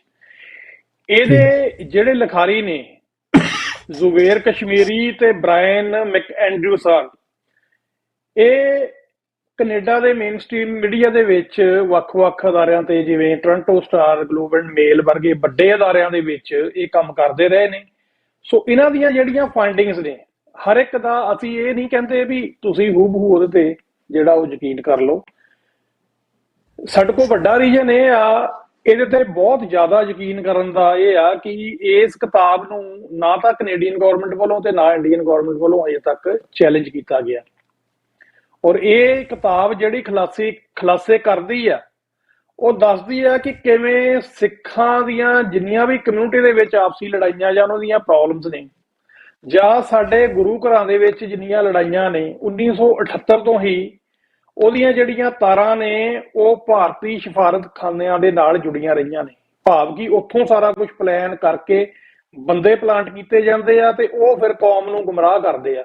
ਇਸ ਕਿਤਾਬ ਦੇ ਵਿੱਚ ਹਵਾਲੇ ਨੇ, ਇਹਦੇ ਵਿੱਚ ਇਨਸੀਡੈਂਟਸ ਦੱਸੇ ਹੋਏ ਨੇ ਕਿ ਕਦੋਂ ਕਦੋਂ ਕੀ ਹੋਇਆ। ਅਸੀਂ ਹੁਣ ਬਾਹਲਾ ਉਹਦੇ 'ਚ ਨਹੀਂ ਜਾਣਾ, ਅਸੀਂ ਇਹ ਤੁਹਾਨੂੰ ਰეკਮੈਂਡ ਵੀ ਕਰਦੇ ਹਾਂ, ਕਿਤਾਬ ਜ਼ਰੂਰ ਪੜ੍ਹੋ। ਅਸੀਂ ਇਹ ਨਹੀਂ ਕਹਿੰਦੇ ਕਿ ਇਹ ਆਖਰੀ ਸੱਚ ਆ। ਆਖਰੀ ਸੱਚ ਦਾ ਜਿਹੜਾ RCMP ਨੇ ਦੱਸਣਾ, ਜਿਹੜੀ ਹਜੇ ਤੱਕ ਇਨਕੁਆਰੀ ਜਿਹੜੀ 에ਅਰ ਇੰਡੀਆ ਦੀ ਆ ਉਹ ਓਪਨ ਹੈ, ਇਹ ਬੰਦ ਨਹੀਂ ਹੋਈ। ਭਾਵੇਂ ਕਿ ਜੌਨ ਮੇਅਰ ਕਮਿਸ਼ਨ ਇੱਕ ਬਣਾਇਆ ਗਿਆ ਸੀਗਾ ਜਿਹੜਾ 2000 ਤੋਂ ਬਾਅਦ। ਜੌਨ ਮੇਅਰ ਕਮਿਸ਼ਨ ਨੂੰ ਟਾਸਕ ਇਹ ਦਿੱਤੀ ਗਈ ਸੀ ਕਿ ਤੁਸੀਂ ਲੱਭੋ ਕਿ ਕੀ ਕਾਰਨ ਸੀ ਇਹ ਹਾਦਸਾ ਹੋਇਆ, ਤੇ ਅੱਗਿਓਂ ਤੁਸੀਂ ਇਹ ਰეკਮੈਂਡੇਸ਼ਨਸ ਦਿਓ ਕਿ ਕੀ ਕੀਤਾ ਜਾਵੇ ਕਿ ਅਜਿਹੇ ਹਾਦਸੇ ਨਾ ਹੋਣ। ਉਹਨਾਂ ਦੀ ਜਿਹੜੀ ਟਾਸਕ ਸੀ ਉਹ ਕੰਪਲੀਟ ਨਹੀਂ ਸੀ ਕਿ ਤੁਸੀਂ ਇਸ 에ਅਰ ਇੰਡੀਆ ਦੇ ਜਿਹੜੇ ਉਹਦੀ ਇਨਕੁਆਇਰੀ ਕਰੋ ਕਿ ਕਿਹਨੇ ਕਰਾਇਆ। ਸੋ ਉਹ ਉਹਨਾਂ ਦੀ ਟਾਸਕ ਤੋਂ ਬਾਹਰ ਸੀ। ਉਹਨਾਂ ਨੇ ਲਿਖਿਆ ਵੀ ਆ ਵੀ ਮੈਂ ਉਹਦੇ ਤੱਕ ਨਹੀਂ ਸੀ ਜਾ ਸਕਦਾ। ਠੀਕ ਹੈ ਜੀ। ਔਰ ਇਹਦੇ 'ਚ ਇਹ ਗੱਲ ਕਰਨੀ ਬਣਦੀ ਆ ਕਿ ਇਹ ਸਭ ਕਿਉਂ ਹੋਇਆ, ਕਿਉਂਕਿ ਜਦੋਂ ਮੈਂ ਗੱਲ ਕਰਦਾ ਕੈਨੇਡਾ ਦੇ ਵਿੱਚ ਅਸੀਂ ਬਹਿੰਦੇ ਆ, ਇੱਥੇ ਰਹਿੰਦੇ ਆ ਅਸੀਂ, ਤੇ ਸਰਦਾਰ ਸੁਖਮਿੰਦਰ ਸਿੰਘ ਹੰਸਰਾ ਅਕਾਲ ਚਲਾਣਾ ਕਰ ਗਏ ਨੇ 2 ਵਰੇ, ਜਿਹੜੇ ਉਹਨਾਂ ਨੂੰ ਹੋ ਗਏ ਨੇ 3 ਵਰੇ। ਤੇ ਉਹਨਾਂ ਨੇ ਇੱਕ ਉਪਰਾਲਾ ਕੀਤਾ ਸੀ, ਕਿਉਂਕਿ ਜਦੋਂ ਅਸੀਂ ਦੇਖਦੇ ਆ ਨਾ ਕਿ ਜਦੋਂ ਇਹ ਦਿਨ ਆਉਂਦੇ ਆ, ਇੰਡੀਅਨ ਮੀਡੀਆ ਨੇ ਤਾਂ ਰੌਲਾ ਪਾਣਾ ਹੀ ਪਾਣਾ ਸਿੱਖਾਂ ਦੇ ਸਿਰ ਮੜਨ ਦਾ। ਕੈਨੇਡੀਅਨ ਮੀਡੀਆ ਦੇ ਵਿੱਚ ਵੀ ਆ ਕਈ ਪਰਸਨੈਲਿਟੀਜ਼ ਇਹੋ ਜਿਹੀਆਂ ਨੇ ਜਿਹੜੀਆਂ ਪਹਿਲੇ ਹੀ ਮਾਹੌਲ ਇਹੋ ਜਿਹਾ ਸਿਰਜ ਦਿੰਦੀਆਂ ਸੀ ਕਿ ਇਹ ਸਿੱਖਾਂ ਦਾ ਕਾਰਾ ਲੱਗੇ, ਔਰ ਮੀਡੀਆ ਵੀ ਉਸੇ ਤਰ੍ਹਾਂ ਚੱਲਦਾ ਸੀ। ਪਰ ਕਾਫੀ ਲੰਮੇ ਸਮੇਂ ਤੋਂ, ਜਿਹੜਾ ਤਕਰੀਬਨ 2017 ਜਾਂ 18 ਦੇ ਵਿੱਚ ਸਰਦਾਰ ਸੁਖਮਿੰਦਰ ਸਿੰਘ ਹੰਸਰਾ ਉਹਨਾਂ ਦੇ ਨਾਲ ਜਿਹੜੀ ਟੀਮ ਕੰਮ ਕਰਦੇ ਸੀ ਅਸੀਂ ਸਾਰੇ, ਇਹ ਉਪਰਾਲਾ ਕੀਤਾ ਗਿਆ ਸੀ ਕਿ ਅਸੀਂ ਆਪਣਾ ਪੱਖ ਰੱਖੀਏ ਤੇ ਅਸੀਂ ਉਹਨਾਂ ਸਮਾਰਕਾਂ ਦੇ ਉੱਤੇ ਜਾਈਏ ਜਿਹੜੇ ਇੰਡੀਆ ਉਹ ਅਸੀਂ ਟੋਰਾਂਟੋ ਤੋਂ ਕੰਮ ਸ਼ੁਰੂ ਕੀਤਾ ਸੀ। ਉੱਥੇ ਜਾ ਕੇ ਜਿੱਥੇ ਅਸੀਂ ਇਹਨਾਂ ਬੇਕਸੂਰ ਜਾਨਾਂ ਦੇ ਤੇ ਜਿਹੜੇ ਆ ਉਹ ਸ਼ਰਧਾ ਦੇ ਫੁੱਲ ਭੇਟ ਕਰੀਏ ਇਹਨਾਂ ਦੀ ਯਾਦਗਾਰ ਦੇ ਉੱਤੇ, ਉੱਥੇ ਅਸੀਂ ਮੀਡੀਆ ਨੂੰ ਇੱਕ ਗੱਲ ਦੱਸੀਏ ਕਿ ਤੁਸੀਂ ਜਿਹੜਾ ਇੱਕ ਤਰਫਾ ਕੰਮ ਚੱਲ ਰਿਹਾ ਨਾ, ਇਹਦੇ ਨਾਲ ਇਨਵੈਸਟੀਗੇਸ਼ਨ ਗੁੰਮਰਾਹ ਹੋ ਰਹੀ ਹੈ। ਅਸੀਂ ਆਪਣਾ ਪੱਖ ਕੌਮ ਵੱਲੋਂ ਰੱਖਿਆ ਕਿ ਜੇ ਕੋਈ ਇਹਦੇ 'ਚ ਸੱਚੀ ਗੁਨਾਹਗਾਰ ਸਿੱਧਾ ਹੈ ਉਹਨੂੰ ਸਜ਼ਾ ਮਿਲਣੀ ਚਾਹੀਦੀ ਹੈ। ਸਾਡੀ ਵਕਾਲਤ ਨਹੀਂ ਕਿ ਉਹਨੂੰ ਛੱਡ ਦਿਓ, ਪਰ ਬਿਨਾਂ ਸਬੂਤਾਂ ਤੋਂ ਬਿਨਾਂ ਗੱਲ ਤੋਂ ਸਾਰੀ ਦੀ ਸਾਰੀ ਕੌਮ ਦੇ ਉੱਤੇ ਤੁਸੀਂ ਇਹ ਵਹਿਸ਼ੀ ਕਾਰਨਾਮਾ ਜਿਹੜਾ ਮੜ ਦੇਣਾ, ਉਸ ਤੋਂ ਬਾਅਦ ਤੁਸੀਂ ਉਹਦੇ ਹਵਾਲੇ ਆਪਣੀਆਂ ਸੇਫਟੀ ਰਿਪੋਰਟਸ ਦੇ ਵਿੱਚ ਦੇਣੇ, ਜਾਂ ਸਿੱਖਾਂ ਦਾ ਕੋਈ ਨੌਜਵਾਨ ਬੱਚਾ ਕਿਤੇ ਤਰੱਕੀ ਕਰ ਜਾਂਦਾ, ਕੋਈ MP ਬਣ ਜਾਂਦਾ ਜਾਂ ਕਿਸੇ ਪਾਰਟੀ ਦਾ ਲੀਡਰ ਬਣ ਜਾਂਦਾ, ਤਾਂ ਉਹਨੂੰ ਸਵਾਲ ਪੁੱਛਣੇ ਤੂੰ 에ਅਰ ਇੰਡੀਆ ਬਾਰੇ ਦੱਸ। ਸੋ ਇਹ ਜਿਹੜਾ ਸਾਰਾ ਕੁਝ ਸਾਡੇ ਖਿਲਾਫ ਕੀਤਾ ਜਾਂਦਾ, ਇਹਨੂੰ ਰੋਕਣ ਦੇ ਲਈ ਉਹ ਉਪਰਾਲਾ ਕੀਤਾ ਗਿਆ ਸੀ। ਔਰ ਅੱਜ ਅਸੀਂ ਵੇਖ ਰਹੇ ਹਾਂ ਕਿ ਜਿਹੜੀ ਮੇਨ ਸਟ੍ਰੀਮ ਮੀਡੀਆ ਦੇ ਵਿੱਚ ਕਵਰੇਜ ਇੱਕ ਤਰਫਾ ਹੁੰਦੀ ਸੀ ਇਸ ਹਾਦਸੇ ਦੀ, ਉਹ ਅੱਜ ਉੱਦਾਂ ਨਹੀਂ ਰਿਹਾ। ਸਿੱਖਾਂ ਦੀ ਗੱਲ ਸੁਣੀ ਜਾਣ ਲੱਗ ਪਈ ਆ। ਸੋ ਇਹ ਜਿਹੜੀ ਆ ਉਪਲਬਧੀ ਆ ਸਰਦਾਰ ਸੁਖਵਿੰਦਰ ਸਿੰਘ ਹੰਸਰਾ ਉਹਨਾਂ ਦੀ, ਜਿਨ੍ਹਾਂ ਦੇ ਆਪਣੀ ਸਾਰੀ ਉਮਰ ਇਸ ਕੌਜ਼ ਨੂੰ ਦਿੱਤੀ ਆ। ਸੋ ਇਹ ਵੀ ਅਸੀਂ ਉਹਨਾਂ ਨੂੰ ਵੀ ਇਸ ਕੰਮ ਦੇ ਲਈ ਜਿਹੜਾ ਅੱਜ ਯਾਦ ਕਰਦੇ ਆ, ਤੇ ਅਸੀਂ ਖੁਸ਼ਕਿਸਮਤ ਹਾਂ ਕਿ ਐਸੇ ਲੀਡਰ ਜਿਹੜੇ ਨੇ ਉਹਨਾਂ ਦੇ ਨਾਲ ਵਿਚਰਨ ਦਾ ਸਾਨੂੰ ਮੌਕਾ ਮਿਲਿਆ, ਤੇ ਜਿਨ੍ਹਾਂ ਦੇ ਕੰਮ ਨੇ ਉਹਨਾਂ ਦੇ ਰਿਜ਼ਲਟ ਜਿਹੜੇ ਆ ਉਹ ਆਣੇ ਸ਼ੁਰੂ ਹੋ ਗਏ ਨੇ। ਸੋ ਭਾਈ ਜਸਪਾਲ ਸਿੰਘ ਜੀ, ਇਹਦੇ ਨਾਲ ਹੀ ਯੋਗਾ ਡੇ ਦੀ ਗੱਲ ਕੀਤੀ ਹੈ ਕਿ ਇੰਟਰਨੈਸ਼ਨਲ ਯੋਗਾ ਡੇ ਆ ਜਿਹੜਾ 21 ਜੂਨ ਨੂੰ ਮਨਾਇਆ ਜਾਂਦਾ, ਔਰ ਸਰਦਾਰ ਸਿਮਰਨਜੀਤ ਸਿੰਘ ਮਾਨ ਹੁਣਾਂ ਦੀ ਅਗਵਾਈ ਦੇ ਵਿੱਚ ਉਹਨਾਂ ਦੇ ਐਲਾਨ ਦੇ ਨਾਲ ਕਿ ਅਸੀਂ ਯੋਗੇ ਨੂੰ ਨਹੀਂ ਮੰਨਦੇ ਤੇ ਅਸੀਂ ਤਾਂ ਜਿਹੜਾ ਉਹ ਗੱਤਕਾ ਡੇ ਮਨਾਵਾਂਗੇ ਇਸ ਦਿਨ। ਔਰ ਗੱਤਕਾ ਡੇ ਆ ਜਿਹੜਾ ਉਹ ਵੀ ਹੌਲੀ ਹੌਲੀ ਕਾਮਯਾਬ ਹੁੰਦਾ ਨਜ਼ਰ ਆ ਰਿਹਾ। ਸੋ ਅਗਲੀ ਗੱਲਬਾਤ ਜਿਹੜੀ ਆ ਉਹ ਅਸੀਂ ਕਰਾਂਗੇ ਹੁਣ ਤੁਹਾਡੇ ਕੋਲ ਅਸੀਂ ਆਉਨੇ ਆ ਜੀ। ਤੁਹਾਡੀ ਜਿਹੜੀ ਬੁੱਕ ਹੈ, ਤੁਹਾਡਾ ਇੱਕ ਡਾਕੂਮੈਂਟ ਆ ਸਿੱਖ ਕੌਮ ਦੀ ਝੋਲੀ ਤੁਸੀਂ ਪਾਇਆ, ਮੇਰੀ ਸੋਚ ਤੁਹਾਡਾ ਭਵਿੱਖ, ਮਾਈ ਵਿਜ਼ਨ ਯੂਅਰ ਫਿਊਚਰ।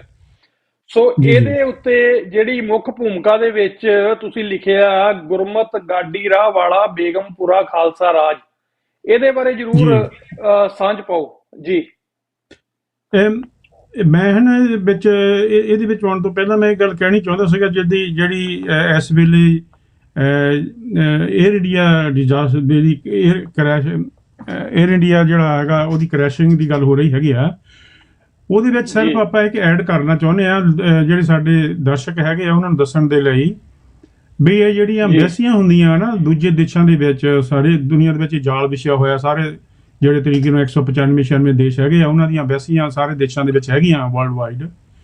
ਇਹ ਅਸਲ ਦੇ ਵਿੱਚ ਇਹਨਾਂ ਵਿੱਚੋਂ ਬਹੁਤੇ ਜਿਹੜੇ ਹੁੰਦੇ ਆ ਡਿਪਲੋਮੈਟਿਕ ਦੇ ਪੜ ਦੇ ਥੱਲੇ ਹੈ ਨਾ, ਜਿਹੜੀਆਂ ਏਜੰਸੀਆਂ ਕੰਮ ਕਰਦੀਆਂ ਹੈਗੀਆਂ, ਉਹ ਇੱਕ ਬਹੁਤ ਖਤਰਨਾਕ ਹੈਗੀ ਉਹਨਾਂ ਦੀ ਇੱਕ ਸੋਚ ਹੁੰਦੀ ਆ।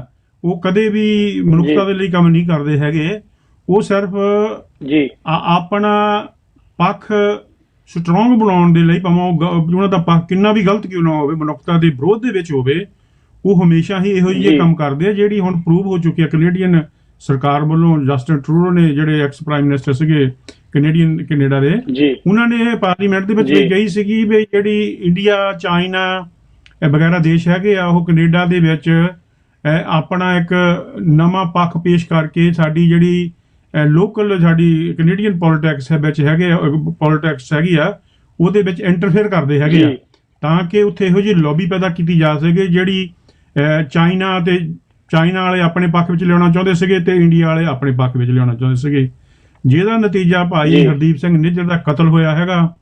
ਅਤੇ ਹੋਰ ਬਹੁਤ ਸਾਰੀਆਂ ਉਹਨਾਂ ਨੇ ਇਸ ਚੀਜ਼ ਦੇ ਉੱਤੇ ਜਿਹੜੀਆਂ ਹੈਗੀਆਂ ਟਿੱਪਣੀਆਂ ਵੀ ਕੀਤੀਆਂ ਹੈਗੀਆਂ। ਉਹ ਤੁਹਾਡੇ ਕੈਨੇਡਾ ਦੇ ਵਿੱਚ ਇਸ ਚੀਜ਼ ਦਾ ਬਾਰੇ ਪਤਾ ਲੱਗ ਚੁੱਕਾ ਹੈਗਾ। ਹੁਣ G7 ਦੇ ਵਿੱਚ ਜੋ ਹੋਇਆ ਹੈਗਾ ਉਹਦੇ ਵਿੱਚ ਸਾਰੀ ਜਿਹੜੀ ਕਹਾਣੀ ਸੀਗੀ, ਉਹਨਾਂ ਨੇ ਉਹ ਜਿਹੜੇ 7 ਪੁਆਇੰਟ ਹੈਗੇ ਆ G7 ਦੇ ਵਿੱਚ ਰੱਖੇ ਹੈਗੇ ਆ, ਜਿਹੜਾ ਟ੍ਰਾਂਸਲੇਸ਼ਨ ਰਿਪਰੈਸ਼ਨ ਹੈਗਾ ਕੀਤਾ ਗਿਆ ਇੰਡੀਆ ਵੱਲੋਂ।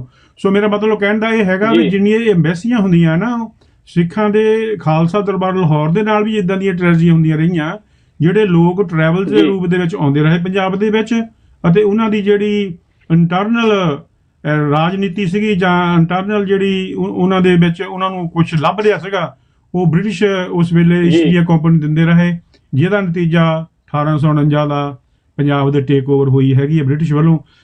ਮਤਲਬ ਕਹਿਣ ਦਾ ਇਹੀ ਆ ਵੀ ਜਿਹੜੀਆਂ ਅਸੀਂ ਉੱਪਰੋਂ ਦੇਖਦੇ ਆ ਵੀ ਐਮਬੈਸੀਆਂ ਬਹੁਤ ਚੰਗਾ ਕੰਮ ਕਰ ਰਹੀਆਂ, ਪਰ ਇਹ ਚੰਗਾ ਨਹੀਂ ਕਰ ਰਹੀਆਂ ਹੁੰਦੀਆਂ। ਉਹਨਾਂ ਦੇ ਵਿੱਚ ਉੱਥੋਂ ਦੀਆਂ ਗੌਰਮੈਂਟਾਂ ਆਪਣੇ ਵਿਰੋਧੀ ਦੇਸ਼ਾਂ ਨੂੰ, ਆਪਣੀ ਵਿਰੋਧੀ ਕੌਮਾਂ ਨੂੰ ਦਬਾਉਣ ਦੇ ਲਈ ਇੱਕ ਜਿਹੜੀ ਏਜੰਸੀਆਂ ਦੇ ਰੂਪ ਵਿੱਚ ਉਹਨਾਂ ਤੋਂ ਗਲਤ ਕੰਮ ਕਰਵਾ ਕੇ ਮੜ ਦਿੰਦੀਆਂ ਹੈਗੀਆਂ ਛੋਟੀਆਂ ਕੌਮਾਂ ਨੂੰ ਗੁਲਾਮ ਬਣਾਉਣ ਦੇ ਲਈ, ਜਿਹੜਾ ਕਿ ਸਿੱਖਾਂ ਦੇ ਨਾਲ ਕੈਨੇਡਾ ਦੇ ਵਿੱਚ ਹੋਇਆ ਹੈਗਾ, ਸਿੱਖਾਂ ਦੇ ਨਾਲ ਹੋਰਨਾਂ ਦੇਸ਼ਾਂ ਦੇ ਵਿੱਚ ਹੋਇਆ, ਯੂਕੇ ਦੇ ਵਿੱਚ ਵੀ ਇਦਾਂ ਦੀਆਂ ਗੱਲਾਂ ਹੋਈਆਂ।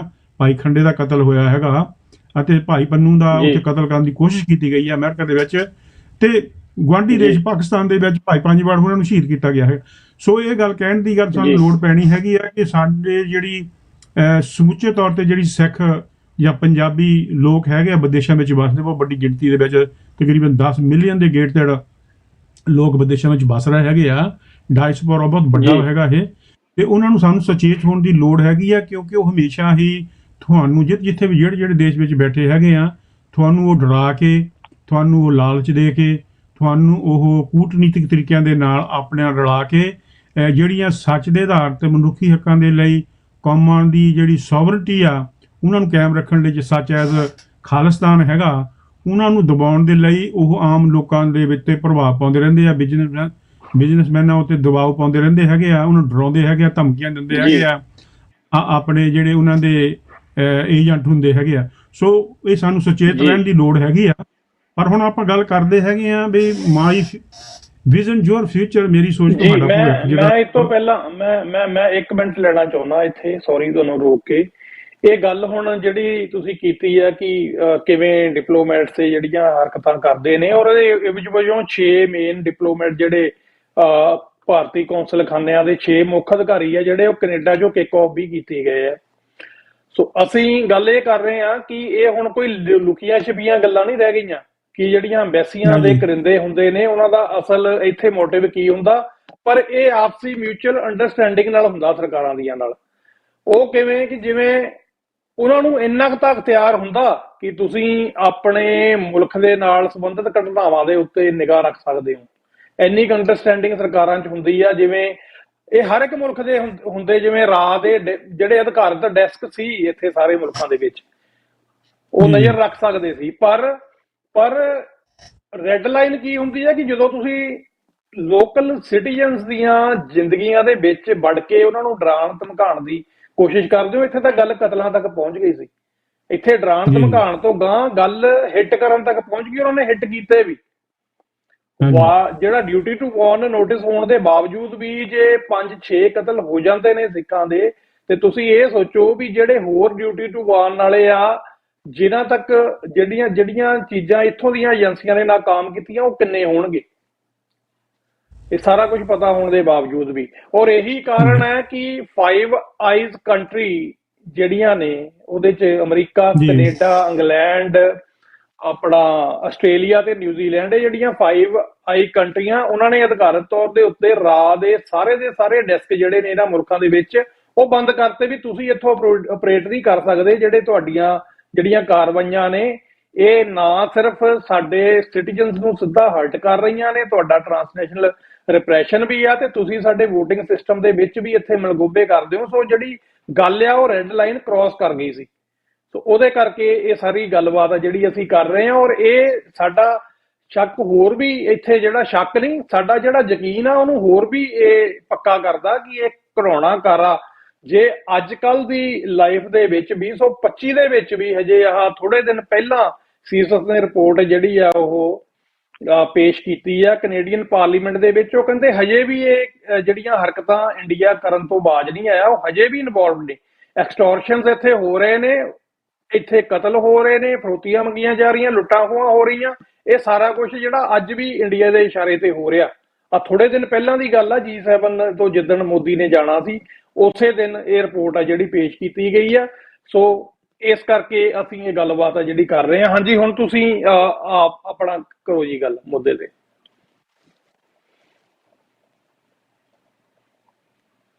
ਹਾਂਜੀ, ਗੱਲ ਚੱਲ ਰਹੀ ਹੈਗੀ ਆ ਆਪਾਂ।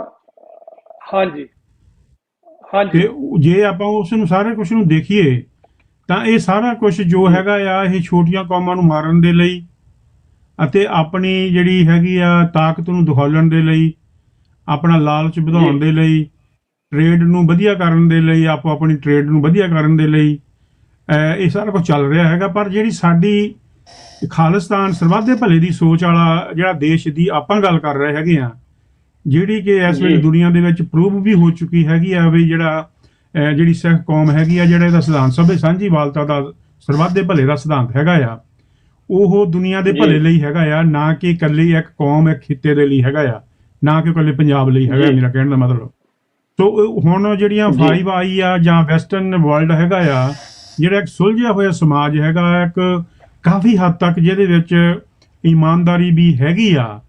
ਹਾਲਾਂਕਿ ਇਹ ਗੱਲ ਅਸੀਂ ਪੱਕੇ ਤੌਰ ਤੇ ਨਹੀਂ ਕਹਿ ਸਕਦੇ, ਪਰ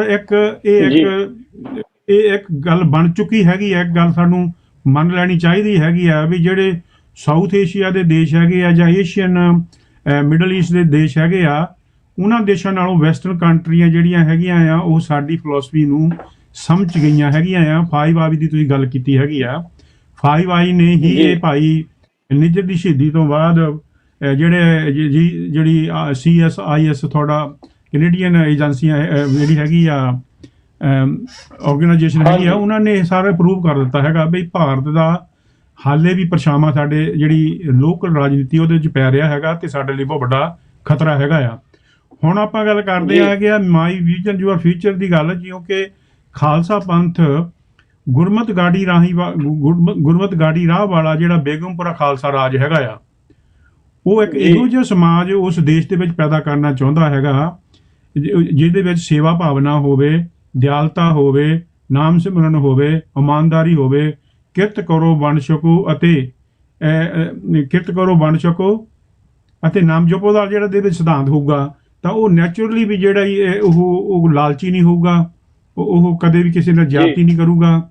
ਉਹ ਜਿੱਥੇ ਵੀ ਲੋੜ ਪੈਂਦੀ ਹੈਗੀ ਆ ਜਾਂ ਕੁਦਰਤੀ ਡਿਜ਼ਾਸਟਰ ਹੁੰਦੇ ਹੈਗੇ ਆ ਜਾਂ ਵੱਡੀ ਕੌਮ ਛੋਟੀ ਨੂੰ ਦਬਾਉਂਦੀ ਹੈਗੀ ਆ, ਤਾਂ ਉਹਦੇ ਵਿੱਚ ਜਦੋਂ ਸਾਡੇ ਕੋਲ ਪਾਵਰ ਹੋਊਗੀ, ਖਾਲਿਸਤਾਨ ਦੀ ਆਪਣੀ ਇੱਕ ਗੌਰਮੈਂਟ ਹੋਊਗੀ ਅਤੇ ਉਹ ਇੱਕ UNO ਦਾ ਮੈਂਬਰ ਹੋਊਗੀ, ਤਾਂ ਉੱਥੇ ਅਸੀਂ ਇਹੋ ਜਿਹੇ ਮਤੇ ਲਿਜਾਵਾਂਗੇ, ਇਹੋ ਜਿਹੀ ਉੱਥੇ ਸੋਚ ਲਿਆਵਾਂਗੇ ਵੀ ਜਿਹੜੀ ਛੋਟੀਆਂ ਕੌਮਾਂ ਹੈਗੀਆਂ ਉਹਨਾਂ ਦਾ ਸੱਭਿਆਚਾਰ, ਉਹਨਾਂ ਦੀ ਬੋਲੀ, ਉਹਨਾਂ ਦਾ ਧਰਮ ਦੇ ਉੱਤੇ ਕੋਈ ਵੀ ਵੱਡੀ ਜਿਹੜੀ ਹੈਗੀ ਆ ਤਾਕਤ ਉਹ ਜੰਮ ਕੇ ਉਹਨਾਂ ਨੂੰ ਗੁਲਾਮ ਨਾ ਬਣਾ ਸਕੇ, ਉਹਨਾਂ ਨੂੰ ਦਬਾ ਨਾ ਸਕੇ। ਇਹ ਸਾਡਾ ਮੇਨ ਇਸ਼ੂ ਖਾਲਿਸਤਾਨ ਦੀ ਜਿਹੜੀ ਹੈਗੀ ਸੋਚ ਦਾ ਉਹ ਹੈਗਾ ਆ। ਇਹ ਕਿਉਂਕਿ ਇੱਕ ਵਰਕਿੰਗ ਡਾਕੂਮੈਂਟ ਆ, ਇਹਦੇ ਵਿੱਚ ਹਮੇਸ਼ਾ ਹੀ ਅਸੀਂ ਇਹਦੇ ਉੱਤੇ ਜਿਹੜੇ ਸੈਮੀਨਾਰ ਵੀ ਕਰਦੇ ਰਹੇ ਆ, ਪਹਿਲਾਂ ਵੀ ਕੀਤੇ ਹੈਗੇ ਆ, ਹੁਣ ਦ ਫਿਊਚਰ ਦੇ ਵਿੱਚ ਵੀ ਅਸੀਂ ਜਦੋਂ ਕੋਈ ਕਿਸੇ ਡਿਸਕਸ਼ਨ ਕਰਦੇ ਆ, ਉਹਦੇ ਵਿੱਚ ਜਿਹੜੀ ਸਾਡੇ ਲੋਕ ਹੁੰਦੇ ਹੈਗੇ ਆ, ਉਹਨਾਂ ਤੋਂ ਅਸੀਂ ਉਹਨਾਂ ਦੀ ਸਲਾਹ ਲੈਂਦੇ ਆ ਤੇ ਨਵੇਂ ਜਿਹੜੇ ਆਈਡੀਆ ਹੈਗੇ ਆ ਅਸੀਂ ਹਮੇਸ਼ਾ ਹੀ ਉਹਨੂੰ ਅਪਡੇਟ ਕਰਦੇ ਰਹਿੰਦੇ ਹੈਗੇ ਆ। ਹੁਣ ਸੋਚ ਇਹ ਵੀ ਹੈਗੀ ਆ ਵੀ ਗੁਰੂ ਗ੍ਰੰਥ ਸਾਹਿਬ, ਦੇਖੋ ਅਸੀਂ ਕਿਸੇ ਵੀ ਧਰਮ ਨੂੰ ਮਾੜਾ ਨਹੀਂ ਕਹਿੰਦੇ, ਪਰ ਜਿਹੜੀ ਗੁਰੂ ਗ੍ਰੰਥ ਸਾਹਿਬ ਦੀ ਜਿਹੜੀ ਸੋਚ ਆ ਉਹ ਇੱਕ ਯੂਨੀਵਰਸਲ ਸੱਚ ਆ, ਯੂਨੀਵਰਸਲ ਟਰੂਥ ਆ ਉਹ ਇੱਕ, ਜਿਹਦੇ ਵਿੱਚ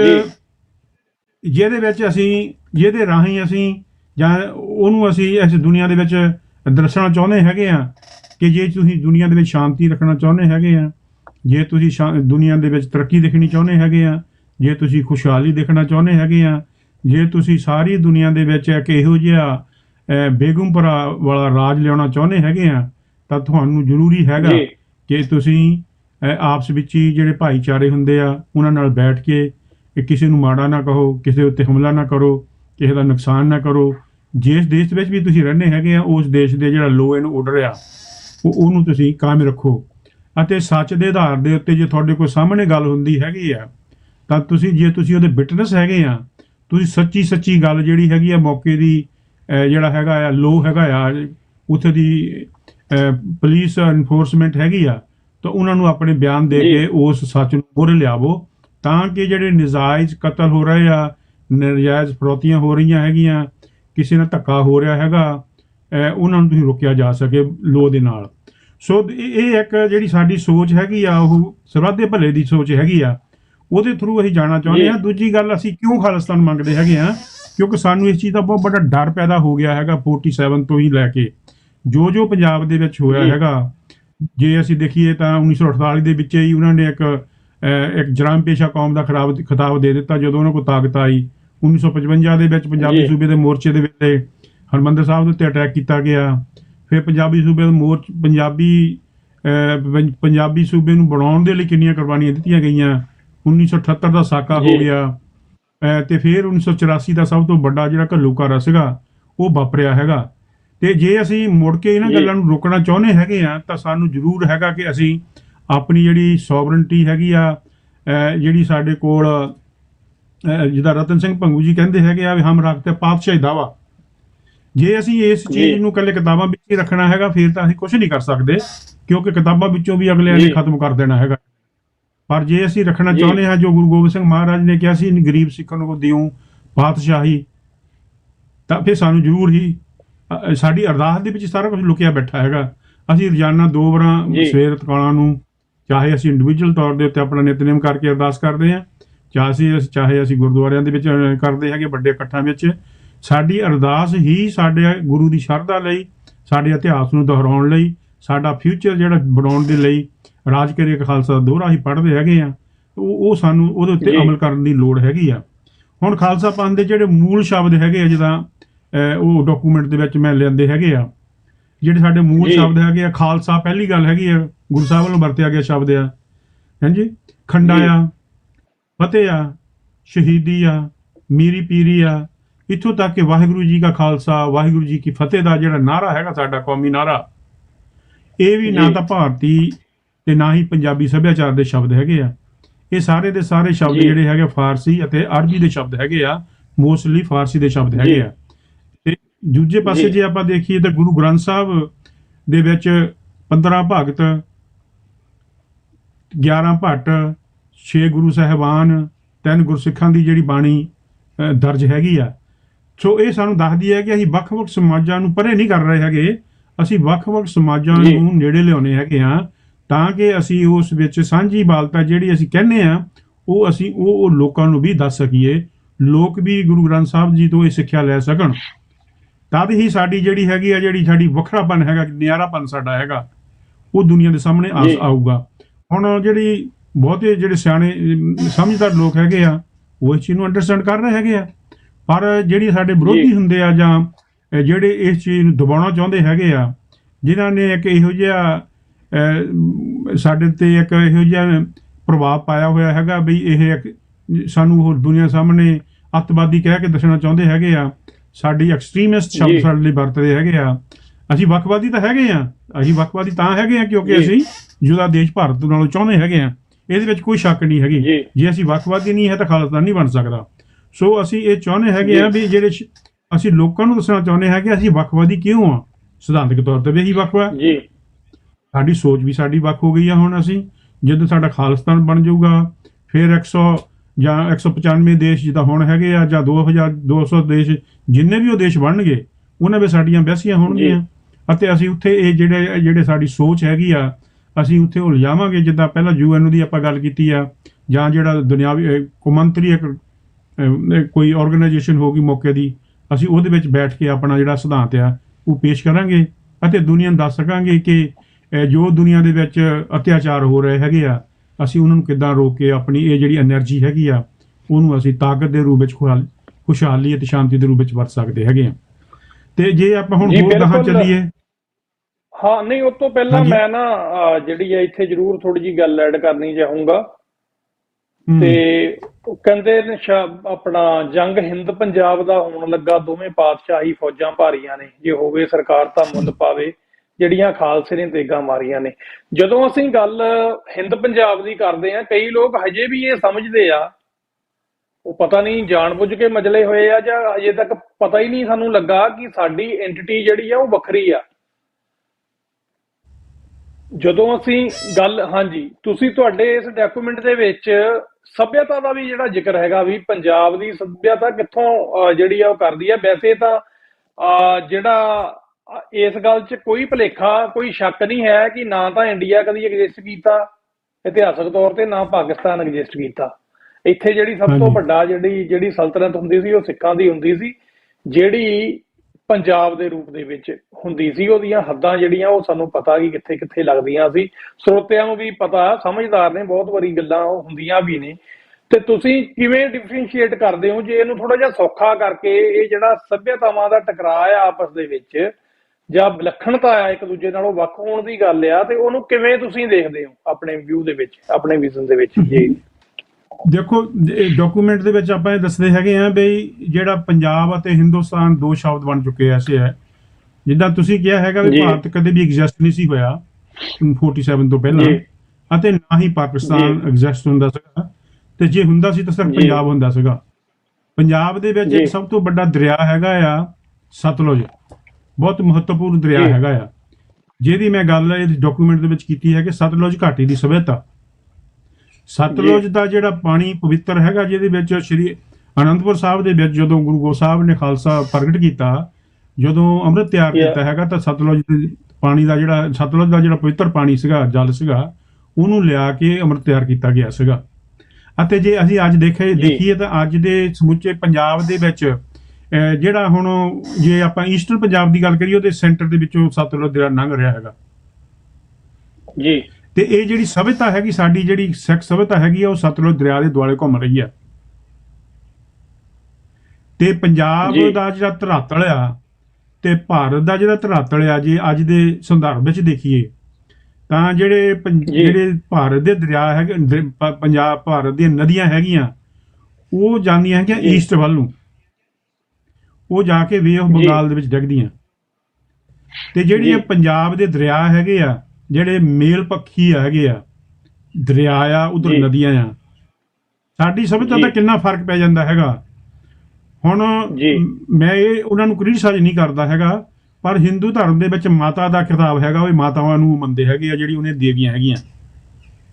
ਜੀ ਸਿੱਖ ਧਰਮ ਗੁਰੂਆਂ ਨੂੰ ਮੰਨਦਾ ਹੈਗਾ ਆ। ਇਸੇ ਜੀ ਤਰੀਕੇ ਦੇ ਨਾਲ ਜਿਹੜਾ ਪੰਜਾਬ ਦੇ ਦਰਿਆ ਹੈਗੇ ਆ, ਉਹ ਵੱਖਰੇ ਰੂਪ ਦੇ ਵਿੱਚ ਦੂਜੀ ਦਿਸ਼ਾ ਨੂੰ ਜਾ ਰਹੇ ਹੈਗੇ, ਪੱਛਮ ਵੱਲ ਨੂੰ। ਜੀ ਤੇ ਅਸੀਂ ਉਹ ਜਾ ਕੇ ਦਰਿਆ ਜਿਹੜੇ ਅਰਬ ਦੀ ਖਾੜੀ ਵਿੱਚ ਜਾ ਕੇ ਸਾਊਥ ਵਿੱਚ ਡਿੱਗਦੇ ਹੈਗੇ ਆ। ਸੋ ਇਹਦਾ ਜੀ ਮਤਲਬ ਇਹ ਹੋਇਆ ਕਿ ਸਾਡੀ ਜਿਹੜੀ ਪੰਜਾਬ ਦਾ ਧਰਾਤਲ ਆ, ਧਰਤੀ ਦਾ ਧਰਾਤਲ ਹੈਗਾ ਆ, ਅਤੇ ਭਾਰਤ ਦੀ ਧਰਾਤਲ ਹੈਗਾ ਆ, ਜੀ ਉਹ ਇੱਕ ਟੋਟਲੀ ਡਿਫਰੈਂਟ ਦਿਸ਼ਾਵਾਂ ਵੱਲ ਨੂੰ ਜਾ ਰਿਹਾ ਹੈਗਾ ਆ। ਮੇਰਾ ਇੱਥੇ ਕਹਿਣ ਦਾ ਜੀ ਇਹ ਸਿਰਫ ਮਤਲਬ ਹੈਗਾ ਬਈ ਪੰਜਾਬ ਤੇ ਭਾਰਤ ਇੱਕ ਜੁਦੇ ਜੁਦੇ ਦੋ ਦੇਸ਼ ਹੋ ਸਕਦੇ ਹੈਗੇ ਆ। ਭਾਰਤ ਨੂੰ ਅਸੀਂ ਦੇਸ਼ ਮੰਨ ਜੀ ਸਕਦੇ ਹਾਂ ਜੇ ਉਹ ਬਚ ਜਾਊਗਾ, ਪਰ ਜੀ ਜੇ ਤੁਸੀਂ ਉਹਨਾਂ ਦਾ ਇਤਿਹਾਸ ਨੂੰ ਦੇਖੋ, ਜਦੋਂ ਵੀ ਉਹਨਾਂ ਦੀਆਂ ਵੱਡੀਆਂ ਲੜਾਈਆਂ ਹੋਈਆਂ ਤਾਂ ਉਹ ਗੁਲਾਮ ਹੋਏ ਹੈਗੇ ਆ। ਜਦੋਂ ਸਾਡੀਆਂ ਜੀ ਵੱਡੀਆਂ ਲੜਾਈਆਂ ਹੋਈਆਂ ਤਾਂ ਅਸੀਂ ਆਜ਼ਾਦ ਹੋਏ ਹੈਗੇ ਆ।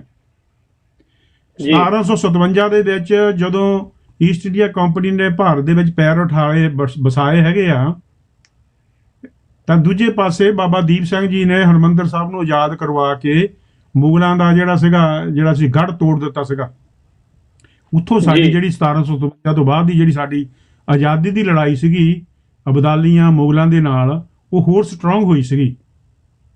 ਅਸੀਂ ਆਜ਼ਾਦੀ ਜੀ ਵੱਲ ਨੂੰ ਤੁਰੇ ਤੇ 1770 ਦੇ ਵਿੱਚ ਅਸੀਂ ਮਿਸਲਾਂ ਦੇ ਰੂਪ ਦੇ ਵਿੱਚ ਇੱਕ ਖਾਲਿਸਤਾਨ ਦੀ ਜਿਹੜੀ ਅਸੀਂ ਫਿਊਚਰ ਦਾ ਖਾਲਿਸਤਾਨ ਸਿੱਖ ਰਾਜ ਦੇਖ ਰਹੇ ਸੀਗੇ, ਉਹਨੂੰ ਅਸੀਂ ਐਸਟੈਬਲਿਸ਼ ਕਰ ਲਿਆ ਸੀਗਾ। ਜੀ ਉਹਦੇ ਵਿੱਚ ਸਮੁੱਚੇ ਪੰਜਾਬੀ ਨਾਨ ਸਿੱਖ ਜਿਹੜੇ ਮੁਸਲਮਾਨ ਤੇ ਹਿੰਦੂ ਵੀ ਸੀਗੇ, ਉਹ ਸਾਡੀਆਂ ਮਿਸਲਾਂ ਦੇ ਵਿੱਚ ਆਉਣਾ ਜੀ ਸ਼ੁਰੂ ਹੋ ਚੁੱਕੇ ਸੀਗੇ।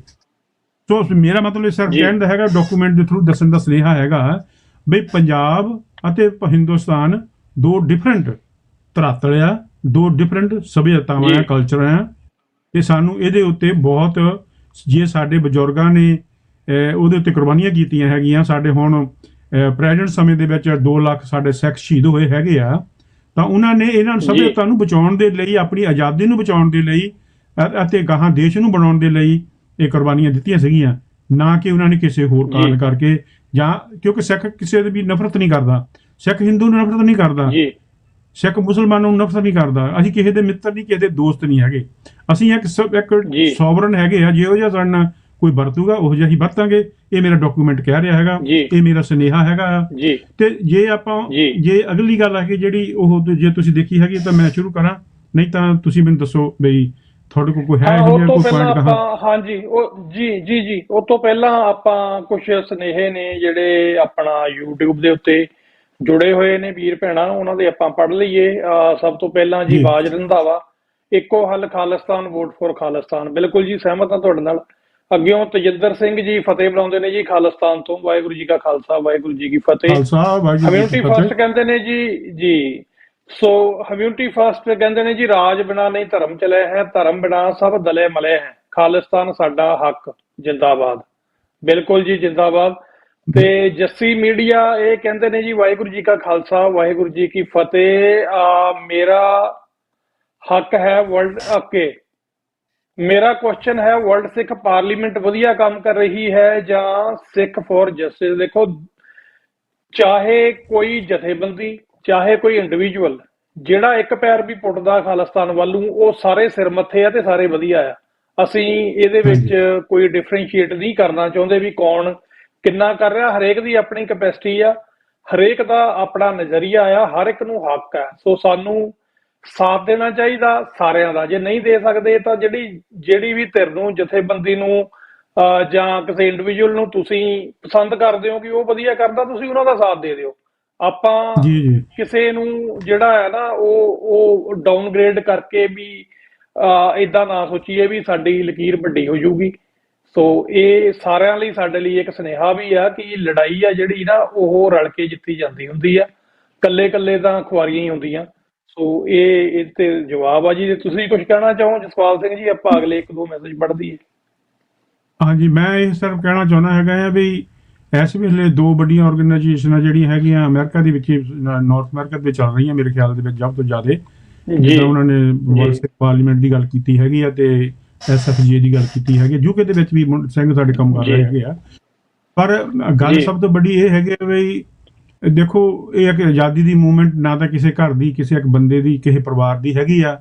ਇਹ ਆਜ਼ਾਦੀ ਦੀ ਮੂਵਮੈਂਟ ਸਮੁੱਚੀ ਕੌਮ ਦੀ ਵਿੱਚ ਹੈਗੀ ਆ। ਕੌਮ ਹਰੇਕ ਤਰ੍ਹਾਂ ਦੇ, ਹਰੇਕ ਵਿਚਾਰਧਾਰਾ ਦੇ ਲੋਕ ਆਉਂਦੇ ਹੈਗੇ ਆ ਅਤੇ ਆਉਂਦੇ ਰਹਿਣੇ ਹੈਗੇ ਆ। ਇਹ ਜਿੱਥੇ ਅੱਜ ਅਸੀਂ, ਜਿੱਦਾਂ ਆਪਾਂ ਪਹਿਲਾਂ ਗੱਲ ਕੀਤੀ, ਜਿੱਥੇ ਅੱਜ ਮੂਵਮੈਂਟ ਪਹੁੰਚ ਚੁੱਕੀ ਹੈਗੀ ਆ, ਇਹਦੇ ਪਿੱਛੇ ਜਿਹੜੀਆਂ ਹੈਗੀਆਂ, ਇਹਦੀਆਂ ਜਿਹੜੀਆਂ ਬੁਨਿਆਦਾਂ ਹੈਗੀਆਂ, ਉਹ ਜੇ ਅਸੀਂ 1984 ਤੋਂ ਹੀ ਲੈ ਕੇ ਗੱਲ ਕਰ ਲਈਏ, 76 ਤੋਂ ਲੈ ਕੇ ਗੱਲ ਕਰ ਲਈਏ, ਤਾਂ 2 ਲੱਖ ਸਿੱਖਾਂ ਦੀਆਂ ਸ਼ਹੀਦੀਆਂ ਤੇ ਉਹਨਾਂ ਦਾ ਪਵਿੱਤਰ ਖੂਨ ਅਤੇ ਮੱਝ ਦਾ ਕਾਰਾ ਜਿਹੜਾ ਸਾਡੀਆਂ ਨੀਆਂ ਵਿੱਚ ਪੈ ਚੁੱਕਾ ਹੈਗਾ। ਹੁਣ ਇਹ ਦੋਵੇਂ ਜਥੇਬੰਦੀਆਂ ਕੰਮ ਕਰ ਰਹੀਆਂ ਹੈਗੀਆਂ। ਯੂਕੇ ਫੈਡਰੇਸ਼ਨ ਯੂਕੇ ਦੇ ਵਿੱਚ ਕੰਮ ਕਰ ਰਹੀ ਹੈ, ਹੋਰ ਇੰਡੀਵਿਜੂਅਲ ਤੌਰ ਤੇ ਛੋਟੀਆਂ ਵੱਡੀਆਂ ਜਥੇਬੰਦੀਆਂ ਆਪੋ ਆਪਣੇ ਤਰੀਕੇ ਨਾਲ ਇੱਥੇ ਕੰਮ ਕਰ ਰਹੀਆਂ ਹੈਗੀਆਂ।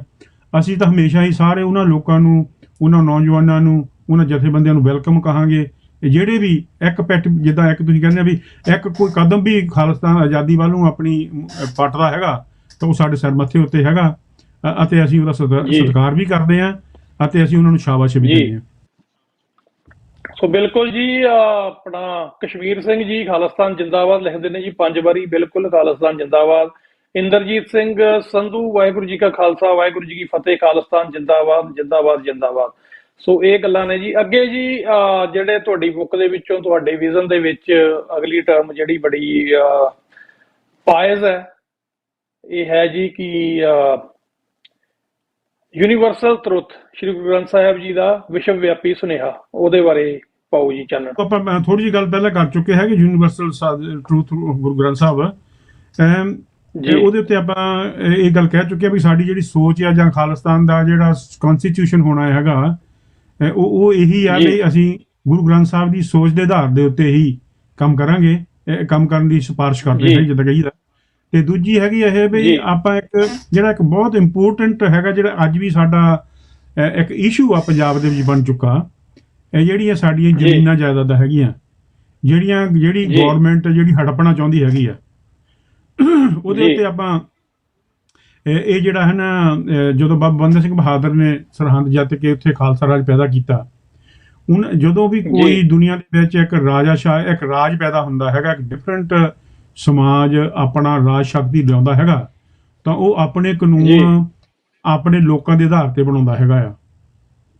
ਜਿਸ ਤਰੀਕੇ ਦੇ ਨਾਲ ਯੂਰਪ ਦੇ ਵਿੱਚ ਜਾਂ ਇੰਗਲੈਂਡ ਦੇ ਵਿੱਚ ਇੱਕ ਮਾਗਨਾ ਕਾਰਟਾ ਨਾਂ ਦਾ ਚਾਰਟਰ 1215 ਦੇ ਵਿੱਚ ਕਿੰਗ ਜੌਨ ਨੇ ਬਣਾਇਆ ਸੀਗਾ ਜੀ। ਉਹ ਮੇਰਾ ਇਹਦੇ ਵਿੱਚ ਜਿਹੜਾ ਹੈਗਾ ਡਾਕੂਮੈਂਟ, ਉਹਦੇ ਵਿੱਚ ਉਹਦਾ ਹੈਡਿੰਗ ਹੈਗਾ ਆ ਗ੍ਰੇਟ ਖਾਲਸਾ ਫਰੀडम ਚਾਰਟਰ ਜੀ। ਇਸ ਡਾਕੂਮੈਂਟ ਦੇ ਉਹਦੇ ਗ੍ਰੇਟ ਖਾਲਸਾ ਫਰੀडम ਚਾਰਟਰ ਦੇ ਥੱਲੇ ਇਹ ਆਪਾਂ ਹੁਣ ਗੱਲ ਕਰ ਰਹੇ ਹੈਗੇ ਆ, ਜਿਹੜਾ ਕਿ ਇਸ ਡਾਕੂਮੈਂਟ ਦੇ ਵਿੱਚ ਗਾਂਹ ਜਾ ਕੇ ਸ਼ਾਇਦ ਤੁਸੀਂ ਦੇਖੋਗੇ। ਹੋਰ ਵੀ ਬਹੁਤ ਸਾਰੇ ਇਹਦੇ ਵਿੱਚ ਇਸ਼ੂਜ਼ ਹੈਗੇ ਆ, ਜਿੱਦਾਂ ਵਿਸਵਾਦ ਦੀ ਮੈਂ ਗੱਲ ਕੀਤੀ ਹੈਗੀ, ਵਿਸਵਾਦ ਸਿਸਟਮ ਦੀ ਗੱਲ ਕੀਤੀ ਹੈਗੀ ਆ, ਅਕਾਲ ਤਖਤ ਸਾਹਿਬ ਦਾ ਖਾਲਿਸਤਾਨ ਦੇ ਵਿੱਚ ਕੀ ਰੋਲ ਹੋਊਗਾ, ਉਹਦੇ ਉੱਤੇ ਬਹੁਤ ਮੈਂ ਵਿਸਥਾਰ ਦੇ ਨਾਲ ਗੱਲ ਦੱਸਣ ਦੀ ਕੋਸ਼ਿਸ਼ ਕੀਤੀ ਹੈਗੀ ਆ। ਤੇ ਪਰ ਜਿਹੜੀ ਆਪਾਂ ਹੁਣ ਆਹ ਗੱਲ ਕਰਨ ਲੱਗੇ ਹਾਂ ਗ੍ਰੇਟ ਖਾਲਸਾ ਫਰੀडम ਚਾਰਟਰ, ਇਹ ਇੱਕ ਸਾਡੀ ਰੋਜੀ ਰੋਟੀ, ਸਾਡੀ ਬੈਕਬੋਨ, ਸਾਡੀ ਜਿਹੜੀ ਸੋਚ ਆ, ਉਹਦੇ ਆਧਾਰ ਦੇ ਉੱਤੇ ਇਹਨੂੰ ਮੈਂ ਲਿਖਣ ਦੀ ਕੋਸ਼ਿਸ਼ ਕੀਤੀ ਹੈਗੀ ਆ।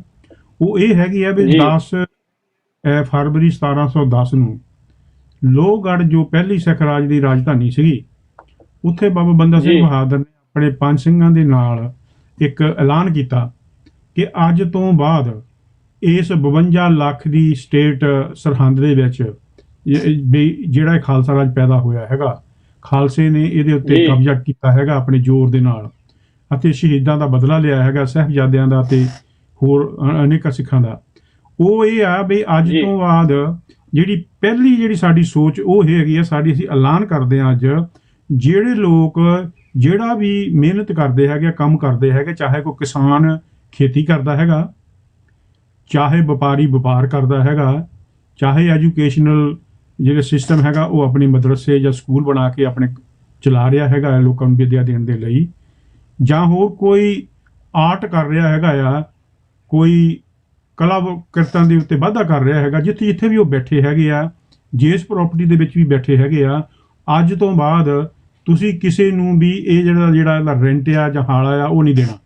ਤੁਸੀਂ ਅੱਜ ਤੋਂ ਬਾਅਦ ਖਾਲਸਾ ਰਾਜ ਦੇ ਵਿੱਚ ਆਪਣੀ ਪ੍ਰਾਪਰਟੀ ਦੇ ਆਪ ਮਾਲਕ ਆ, ਕਿਉਂਕਿ ਪਿਛਲੇ ਜੀ 500 ਸਾਲਾਂ ਤੋਂ ਲਗਾਤਾਰ ਪੰਜਾਬ ਦੇ ਵਿੱਚ ਜਿਹੜੀ ਚੌਧਰੀ ਸੀਗੇ, ਵੱਡੇ ਜ਼ਿਮੀਂਦਾਰ ਸੀਗੇ, ਲੈਂਡਲੋਰਡ ਸੀਗੇ ਮੁਗਲ, ਜੀ ਉਹ ਜਿਹੜੇ ਫੰਡਾਮੈਂਟਲ ਸਿਸਟਮ ਸੀਗਾ ਉਹਨਾਂ ਨੇ ਕਬਜ਼ਾ ਕੀਤਾ ਹੋਇਆ ਸੀਗਾ, ਤੇ ਜਿਹੜੀ ਆਮ ਜਨਤਾ ਸੀਗੀ ਜੀ ਉਹ ਗਰੀਬੀ ਵਿੱਚ ਪਿਸ ਰਹੀ ਸੀਗੀ।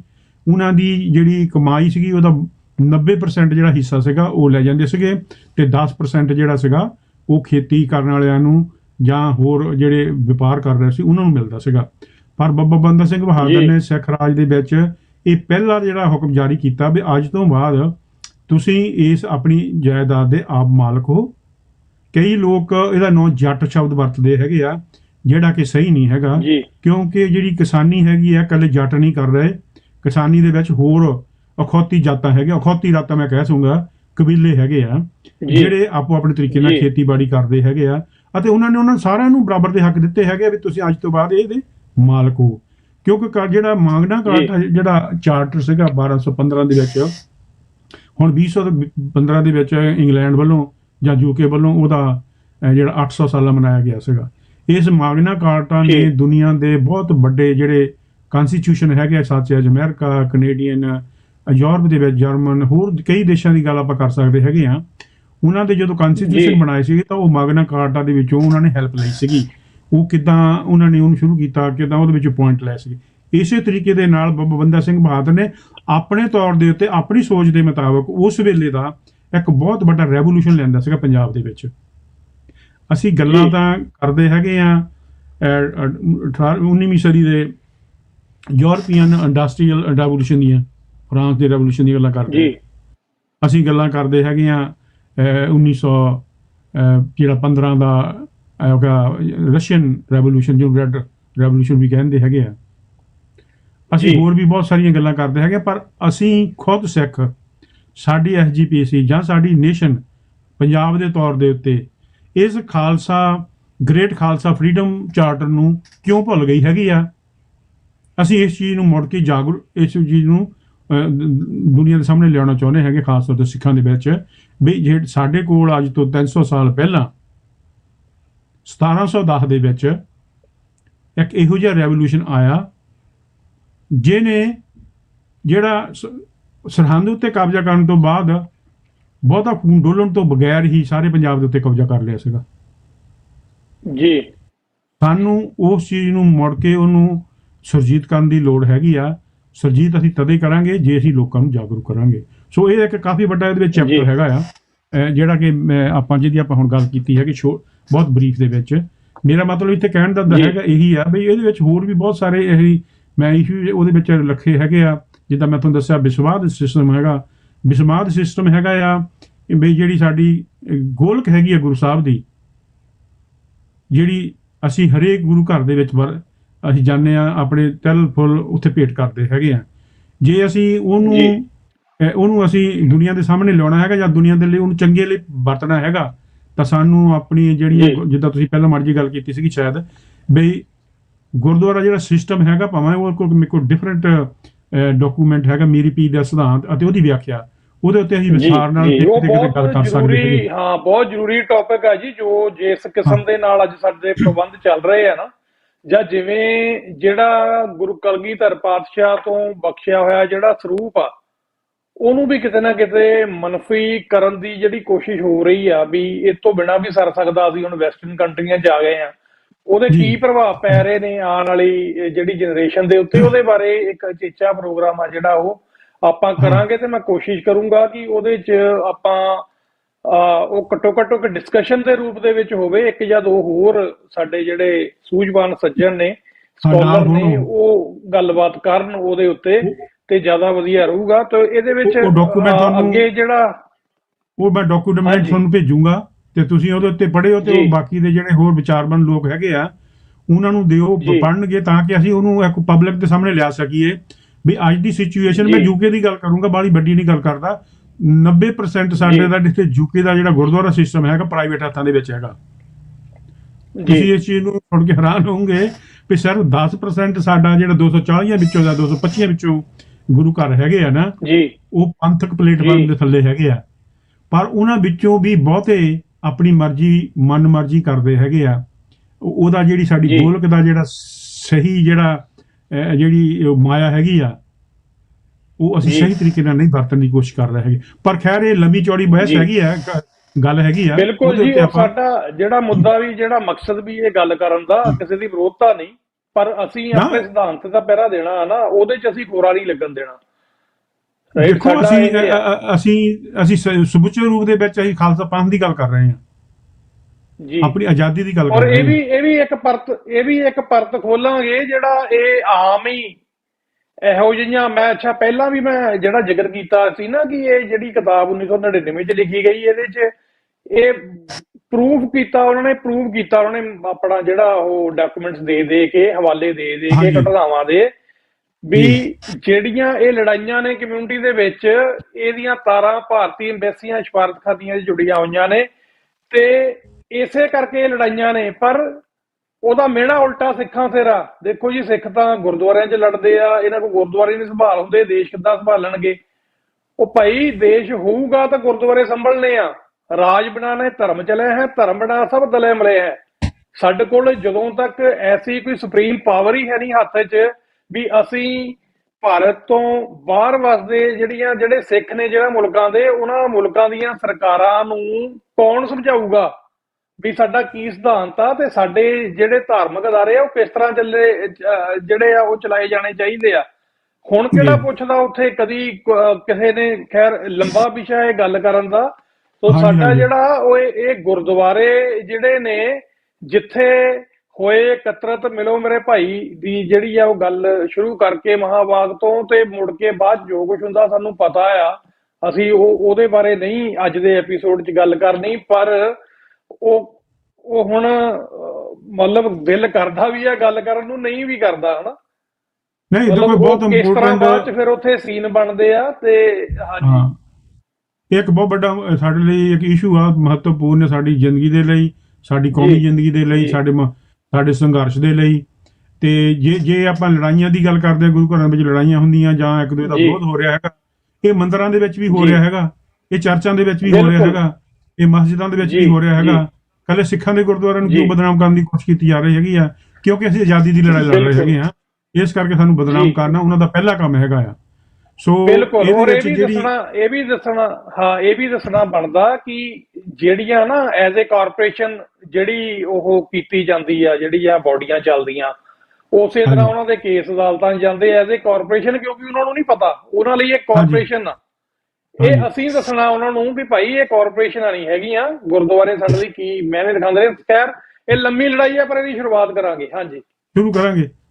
ਤੇ ਉਸ ਵਰਕਿੰਗ ਡਾਕੂਮੈਂਟ ਦੇ ਵਿੱਚ ਮੈਂ ਲਾਸਟ ਇੱਕ ਗੱਲ ਕਰਨੀ, ਸਿਰਫ ਆਪਾਂ ਉਹਦੇ ਉੱਤੇ ਵਿਚਾਰ ਨਹੀਂ ਕਰਨੀ ਹੈਗੀ, ਕਿਉਂਕਿ ਉਹ ਵੀ ਇੱਕ ਲੰਮਾ ਇਸ਼ੂ ਹੈਗਾ ਆ। ਪਰ ਉਹਦੇ ਵਿੱਚ ਮੈਂ ਇਹ ਦੱਸਣ ਦੀ ਉਹਨੂੰ ਮੈਂ ਪਾਇਆ ਹੈਗਾ ਇਸ ਡਾਕੂਮੈਂਟ ਦੇ ਵਿੱਚ, ਤਾਂ ਕਿ ਸਾਡੀ ਸੰਗਤ ਨੂੰ ਸਮੁੱਚੇ ਤੌਰ ਤੇ ਸਿੱਖਾਂ ਦੀ ਜਿਹੜੀ ਲੀਡਰਸ਼ਿਪ ਹੈ ਖਾਸ ਤੌਰ ਦੇ ਉੱਤੇ, ਕਿਉਂਕਿ ਜਿਹੜਾ ਡਾਕੂਮੈਂਟ ਸੀਗਾ ਨਾ ਭਾਈ ਮਨਵੀਰ ਸਿੰਘ ਜੀ, ਆਪਾਂ ਉਸ ਵੇਲੇ ਸ਼ੁਰੂ ਕੀਤਾ ਸੀ ਜਦੋਂ ਹਾਲੇ ਇਸ ਪਾਸੇ ਵੱਲ ਕਿਸੇ ਦਾ ਧਿਆਨ ਨਹੀਂ ਸੀਗਾ। 2011 ਦੇ ਵਿੱਚ ਮੈਂ ਸ਼ੁਰੂ ਕੀਤਾ ਸੀਗਾ, ਅਤੇ 2013-14 ਦੇ ਵਿੱਚ ਇਹ ਜਾ ਕੇ ਇਹਦੀ ਕੰਪਲੀਸ਼ਨ ਹੋਈ ਸੀਗੀ। 6 ਜਿਹੜੇ ਸੀਗੇ ਸੈਮੀਨਾਰ ਇੰਗਲੈਂਡ 'ਚ ਕੀਤੇ ਸੀਗੇ, ਅਮਰੀਕਾ ਦੇ ਵਿੱਚ ਕੀਤੇ ਸੀਗੇ, ਜਰਮਨ ਦੇ ਵਿੱਚ ਕੀਤੇ ਸੀ, ਫਰਾਂਸ ਦੇ ਵਿੱਚ ਕੀਤੇ ਸੀਗੇ, ਸ਼ਾਇਦ ਕੈਨੇਡਾ ਦੇ ਵਿੱਚ ਵੀ ਆਪਾਂ ਕੀਤੀ ਸੀ। ਸੰਸਰਾ ਸਾਹਿਬ ਨਾਲ ਉਦੋਂ ਗੱਲ ਹੋਈ ਸੀਗੀ, ਤੁਸੀਂ ਸਾਰੇ ਉਹਦੇ ਵਿੱਚ ਸੀਗੇ, ਇਨਵੋਲਵ ਵੀ ਸੀਗੇ। ਤੇ ਇਹ ਮਤਲਬ ਮੇਰਾ ਕਹਿਣ ਦਾ ਵੀ ਇਹ ਕੋਈ ਇੱਕ ਦਮ 'ਚ ਨਹੀਂ ਸੀ ਬਣ ਗਿਆ, ਇਹਦੇ ਵਿੱਚ 6-7 ਸਾਲ ਲੱਗੇ ਸੀਗੇ। ਅਤੇ ਫਿਰ ਇਹ ਜਾ ਕੇ ਮੈਂ ਅੱਜ ਵੀ ਕਹਿੰਦਾ ਕੰਪਲੀਟ ਨਹੀਂ ਹੈਗਾ, ਪਰ ਕਿਉਂਕਿ ਵਰਕਿੰਗ ਡਾਕੂਮੈਂਟ ਆ, ਉਹ ਕਦੇ ਵੀ ਨਹੀਂ ਕੰਪਲੀਟ ਹੁੰਦਾ। ਇਹ ਲਗਾਤਾਰ ਚੱਲਦਾ ਰਹਿਣਾ ਹੈਗਾ। ਜਿੱਦਣ ਕਿਤੇ ਗੁਰੂ ਮਹਾਰਾਜ ਕਿਰਪਾ ਕਰਨਗੇ, ਸਾਡਾ ਦੇਸ਼ ਸਥਾਪਿਤ ਹੋ ਜਾਊਗਾ। ਇਹਦੇ ਵਿੱਚੋਂ ਬਹੁਤ ਸਾਰੀਆਂ ਗੱਲਾਂ ਅਸੀਂ ਉਹ ਚੰਗੇ ਲਈ, ਆਪਣੇ ਭਵਿੱਖ ਦੇ ਲਈ ਵਰਤ ਸਕਦੇ ਹੈਗੇ ਆ। ਤੇ ਜਿਹੜੀ ਆਪਾਂ ਗੱਲ ਕਰਨੀ ਸੀਗੀ ਅਕਾਲ ਤਖਤ ਸਾਹਿਬ ਜਿਹੜੇ ਹੈਗੇ ਆ, ਉਹਦਾ ਕੀ ਹੈਗਾ ਦੂਆ ਖਾਲਿਸਤਾਨ ਦੇ ਵਿੱਚ ਕੀ ਉਹਦੀ ਰੂਪਰੇਖਾ ਹੋਊਗੀ, ਕੀ ਉਹਦੀ ਵਰਕਿੰਗ ਜਿਹੜਾ ਹੈਗੇ ਆ, ਕਿੱਦਾਂ ਅਕਾਲ ਤਖਤ ਸਾਹਿਬ ਕਰੂਗਾ। ਤੇ ਇਹ ਸਾਰੀਆਂ ਗੱਲਾਂ ਹੈਗੀਆਂ, ਇਹਦੇ ਉੱਤੇ ਆਪਾਂ ਵਿਸਥਾਰ ਦੇ ਨਾਲ ਆਉਣ ਵਾਲੇ ਐਪੀਸੋਡ ਦੇ ਵਿੱਚ ਕਰਾਂਗੇ ਗੱਲ, ਜਿਹਦੇ ਵਿੱਚ ਆਪਾਂ ਜਿਹੜਾ ਮੀਰ ਪੀਰ ਦੇ ਸਿਧਾਂਤ ਉਹਦੀ ਵਿਆਖਿਆ, ਉਹਦੇ ਵਿੱਚ ਹੀ ਖਾਲਿਸਤਾਨ ਦੀ ਤੇ ਇਹ ਜਿਹੜੀ ਅਕਾਲ ਤਖਤ ਸਾਹਿਬ ਦੀ ਰੂਪਰੇਖਾ ਹੈਗੀ, ਖਾਲਿਸਤਾਨ ਦੀ ਅਕਾਲ ਤਖਤ ਸਾਹਿਬ ਦਾ ਕੀ ਰੋਲ ਹੋਊਗਾ, ਉਹਦੇ ਉੱਤੇ ਆਪਾਂ ਡੂੰਘੇ ਵਿਚਾਰ ਕਰਾਂਗੇ। ਤੇ ਮੇਰੀ ਇਹੀ ਬੇਨਤੀ ਹੈ ਸਾਰੇ ਸੁਣਨ ਵਾਲਿਆਂ ਨੂੰ, ਜੇ ਤੁਸੀਂ ਇਹ ਡਾਕੂਮੈਂਟ ਲੈਣਾ ਚਾਹੁੰਦੇ ਆ, ਤੁਸੀਂ ਆਪਣੇ WhatsApp ਮੈਨੂੰ ਭੇਜ ਸਕਦੇ ਹੈਗੇ ਆ। ਮੇਰਾ ਜਿਹੜਾ ਫੇਸਬੁੱਕ ਹੈਗੇ ਆ ਉਹ ਜਸਪਾਲ ਸਿੰਘ ਬੈਂਸ ਦੇ ਥੱਲੇ ਹੈਗਾ, ਤੇ ਦੂਜਾ ਮੇਰਾ ਹੈਗਾ ਆ ਖਾਲਿਸਤਾਨ ਥਿੰਕ ਟੈਂਕ ਦੇ ਥੱਲੇ। ਤੁਸੀਂ ਉੱਥੇ ਮੇਰੇ ਟੈਲੀਫੋਨ ਨੰਬਰ ਵੀ ਹੈਗੇ ਆ, WhatsApp ਨੰਬਰ, ਤੁਸੀਂ ਉੱਥੇ ਮੇਰੀ ਜਿਹੜੀ ਈਮੇਲ ਹੈਗੀ ਆ ਉੱਤੇ ਵੀ ਤੁਸੀਂ ਮੇਰੇ ਨਾਲ ਸੰਪਰਕ ਕਰ ਸਕਦੇ ਆ। ਮੈਂ ਤੁਹਾਨੂੰ ਇਹ 2 ਹੀ ਡਾਕੂਮੈਂਟ ਭੇਜ ਸਕਦਾ ਆ, ਤੇ ਤੁਸੀਂ ਉਹਨੂੰ ਪੜ੍ਹੋ, ਵਿਚਾਰੋ, ਸੋਚੋ। ਅਤੇ ਕਿਉਂਕਿ TV 84 ਦੇ ਜਿਹੜੇ ਸੀਗੇ ਭਾਈ ਅਮਰਵੀਰ ਸਿੰਘ, ਸ਼ਾਇਦ ਉਹਨਾਂ ਦਾ ਨਾਂ ਸਿੰਘ ਦਾ, ਉਹਨਾਂ ਨੂੰ ਮੈਂ ਕੁਝ ਸਾਲ ਪਹਿਲਾਂ ਭੇਜਿਆ ਸੀਗਾ। ਮੈਂ ਇਹੀ ਡਾਕੂਮੈਂਟ ਦਲ ਖਾਲਸਾ ਦੇ ਭਾਈ ਪਰਮਜੀਤ ਸਿੰਘ ਮੰਡ ਉਹਨਾਂ ਨੂੰ ਭੇਜਿਆ, ਹੋਰ ਬਹੁਤ ਸਾਰੇ ਸਿੰਘਾਂ ਨੂੰ ਭੇਜਿਆ ਹੈਗਾ। ਇਹਦੇ ਉੱਤੇ ਅਸੀਂ ਲਗਾਤਾਰ ਕੰਮ ਕਰ ਰਹੇ ਹੈਗੇ ਆ, ਤੇ ਮੈਂ ਚਾਹੁੰਦਾ ਹੈਗਾ ਵੀ ਸਾਡੇ ਸੂਝਵਾਨ ਸਿੱਖ ਜਿਹੜੇ ਹੈਗੇ ਉਹ ਜ਼ਾਤ ਦੇ ਨਾਲ ਸੰਪਰਕ ਕਰਨ, ਅਤੇ ਤਾਂ ਕਿ ਅਸੀਂ ਆਪਣੀ ਖਾਲਿਸਤਾਨ ਦੀ ਆਜ਼ਾਦੀ ਦੇ ਮੂਵਮੈਂਟ ਦੇ ਵਿੱਚ ਆਪਣੇ ਤਰੀਕੇ ਦੇ ਨਾਲ ਪੋਜ਼ਿਟਿਵਲੀ ਕੋਈ ਹਿੱਸਾ ਪਾ ਕੇ ਇਸ ਮੂਵਮੈਂਟ ਨੂੰ ਅੱਗੇ ਲਿਜਾਈਏ। ਜੀ ਬਿਲਕੁਲ ਜੀ, ਮਨਿੰਦਰ ਕੌਰ ਜੀ ਦੇ ਮੈਸੇਜ ਨੇ 2, ਤੁਹਾਡਾ ਵੀ ਬਹੁਤ ਬਹੁਤ ਧੰਨਵਾਦ। ਇਹਨਾਂ ਨੇ ਕਿਹਾ ਇਹਨਾਂ ਨੂੰ ਬੋਲ ਲੈਣ ਦਿਓ, ਤੁਹਾਡਾ ਹੰਕਾਰਾ ਵਿੱਚ ਜਿਹੜਾ ਉਹ ਡਿਸਟਰਬਿੰਗ ਆ। ਸੋ ਮੈਂ ਸਮਝ ਸਕਦਾ ਜੀ, ਬਿਲਕੁਲ ਮੈਂ ਕੋਸ਼ਿਸ਼ ਕੀਤੀ ਹੈ ਕਿ ਘੱਟ ਫੁੱਲਾਂ, ਤੇ ਮੇਰਾ ਵੀ ਇਹ ਥੋੜਾ ਜਿਹਾ ਸੁਭਾਅ ਜ਼ਿਆਦਾ ਬੋਲਣ ਦਾ, ਉਹਦੇ ਲਈ ਮੈਂ ਮਾਫੀ ਚਾਹੁੰਦਾ ਜੀ। ਸੋ ਅੱਜ ਦਾ ਪ੍ਰੋਗਰਾਮ ਇੱਥੇ ਹੀ ਆਪਾਂ ਸਮਾਪਤ ਕਰਨ ਦੀ ਇਜਾਜ਼ਤ ਚਾਹਾਂਗੇ ਭਾਈ ਜਸਪਾਲ ਸਿੰਘ ਜੀ, ਔਰ ਕੱਲ ਨੂੰ ਆਪਾਂ ਨਵੇਂ ਮਹਿਮਾਨ ਦੇ ਨਾਲ ਫਿਰ ਸੰਗਤਾਂ ਦੇ ਰੂਬਰੂ ਹੋਵਾਂਗੇ। ਔਰ ਇਹ ਪ੍ਰੋਗਰਾਮ ਜਿਹੜਾ ਤੁਸੀਂ ਵੇਖ ਰਹੇ ਹੋ, ਤੁਹਾਡਾ ਬਹੁਤ ਬਹੁਤ ਧੰਨਵਾਦ, ਤੁਸੀਂ ਆਪਣੇ ਕੀਮਤੀ ਸਮੇਂ ਦੇ ਵਿੱਚੋਂ ਸਮਾਂ ਕੱਢਿਆ। ਤੇ ਭਾਈ ਜਸਪਾਲ ਸਿੰਘ ਜੀ, ਤੁਹਾਡਾ ਵੀ ਬਹੁਤ ਬਹੁਤ ਧੰਨਵਾਦ, ਤੁਸੀਂ ਵੀ ਰਜੇਵਿਆਂ ਭਰੇ ਜਿਹੜੇ ਆਪਣੇ ਸਕੈਜੂਲ ਦੇ ਵਿੱਚੋਂ ਕੁਝ ਸਮਾਂ ਜਿਹੜਾ ਉਹ ਸਾਨੂੰ ਦਿੱਤਾ, ਦਰਸ਼ਕਾਂ ਨੂੰ ਦਿੱਤਾ। ਔਰ ਅਸੀਂ ਆਸ ਕਰਦੇ ਹਾਂ ਕਿ ਇਸੇ ਤਰ੍ਹਾਂ ਅਗਾਂਹ ਵਾਸਤੇ ਵੀ ਆਪਣਾ ਸਾਥ ਆ ਜਿਹੜਾ ਇਸੇ ਤਰ੍ਹਾਂ ਬਣਿਆ ਰਹੇਗਾ। ਔਰ ਤਦ ਤੱਕ ਦੇ ਲਈ ਤੁਹਾਨੂੰ ਵੀ ਔਰ ਸਾਡੇ ਸੂਝਵਾਨ ਦਰਸ਼ਕਾਂ ਨੂੰ ਵੀ, ਸਰੋਤਿਆਂ ਨੂੰ ਵੀ ਮੈਂ ਫਤਿਹ ਅਰਜ ਕਰਦਾ ਜੀ। ਕੱਲ ਨੂੰ ਇਸੇ ਟਾਈਮ ਜਿਹੜਾ ਨਿਊਯਾਰਕ ਟਾਈਮ 12 ਵਜੇ, ਖਾਲਿਸਤਾਨ ਟਾਈਮ 9:30 ਵਜੇ ਆਪਾਂ ਫੇਰ ਸਾਂਝ ਪਾਵਾਂਗੇ। ਸੋ ਵਾਹਿਗੁਰੂ ਜੀ ਕਾ ਖਾਲਸਾ, ਵਾਹਿਗੁਰੂ ਜੀ ਕੀ ਫਤਿਹ।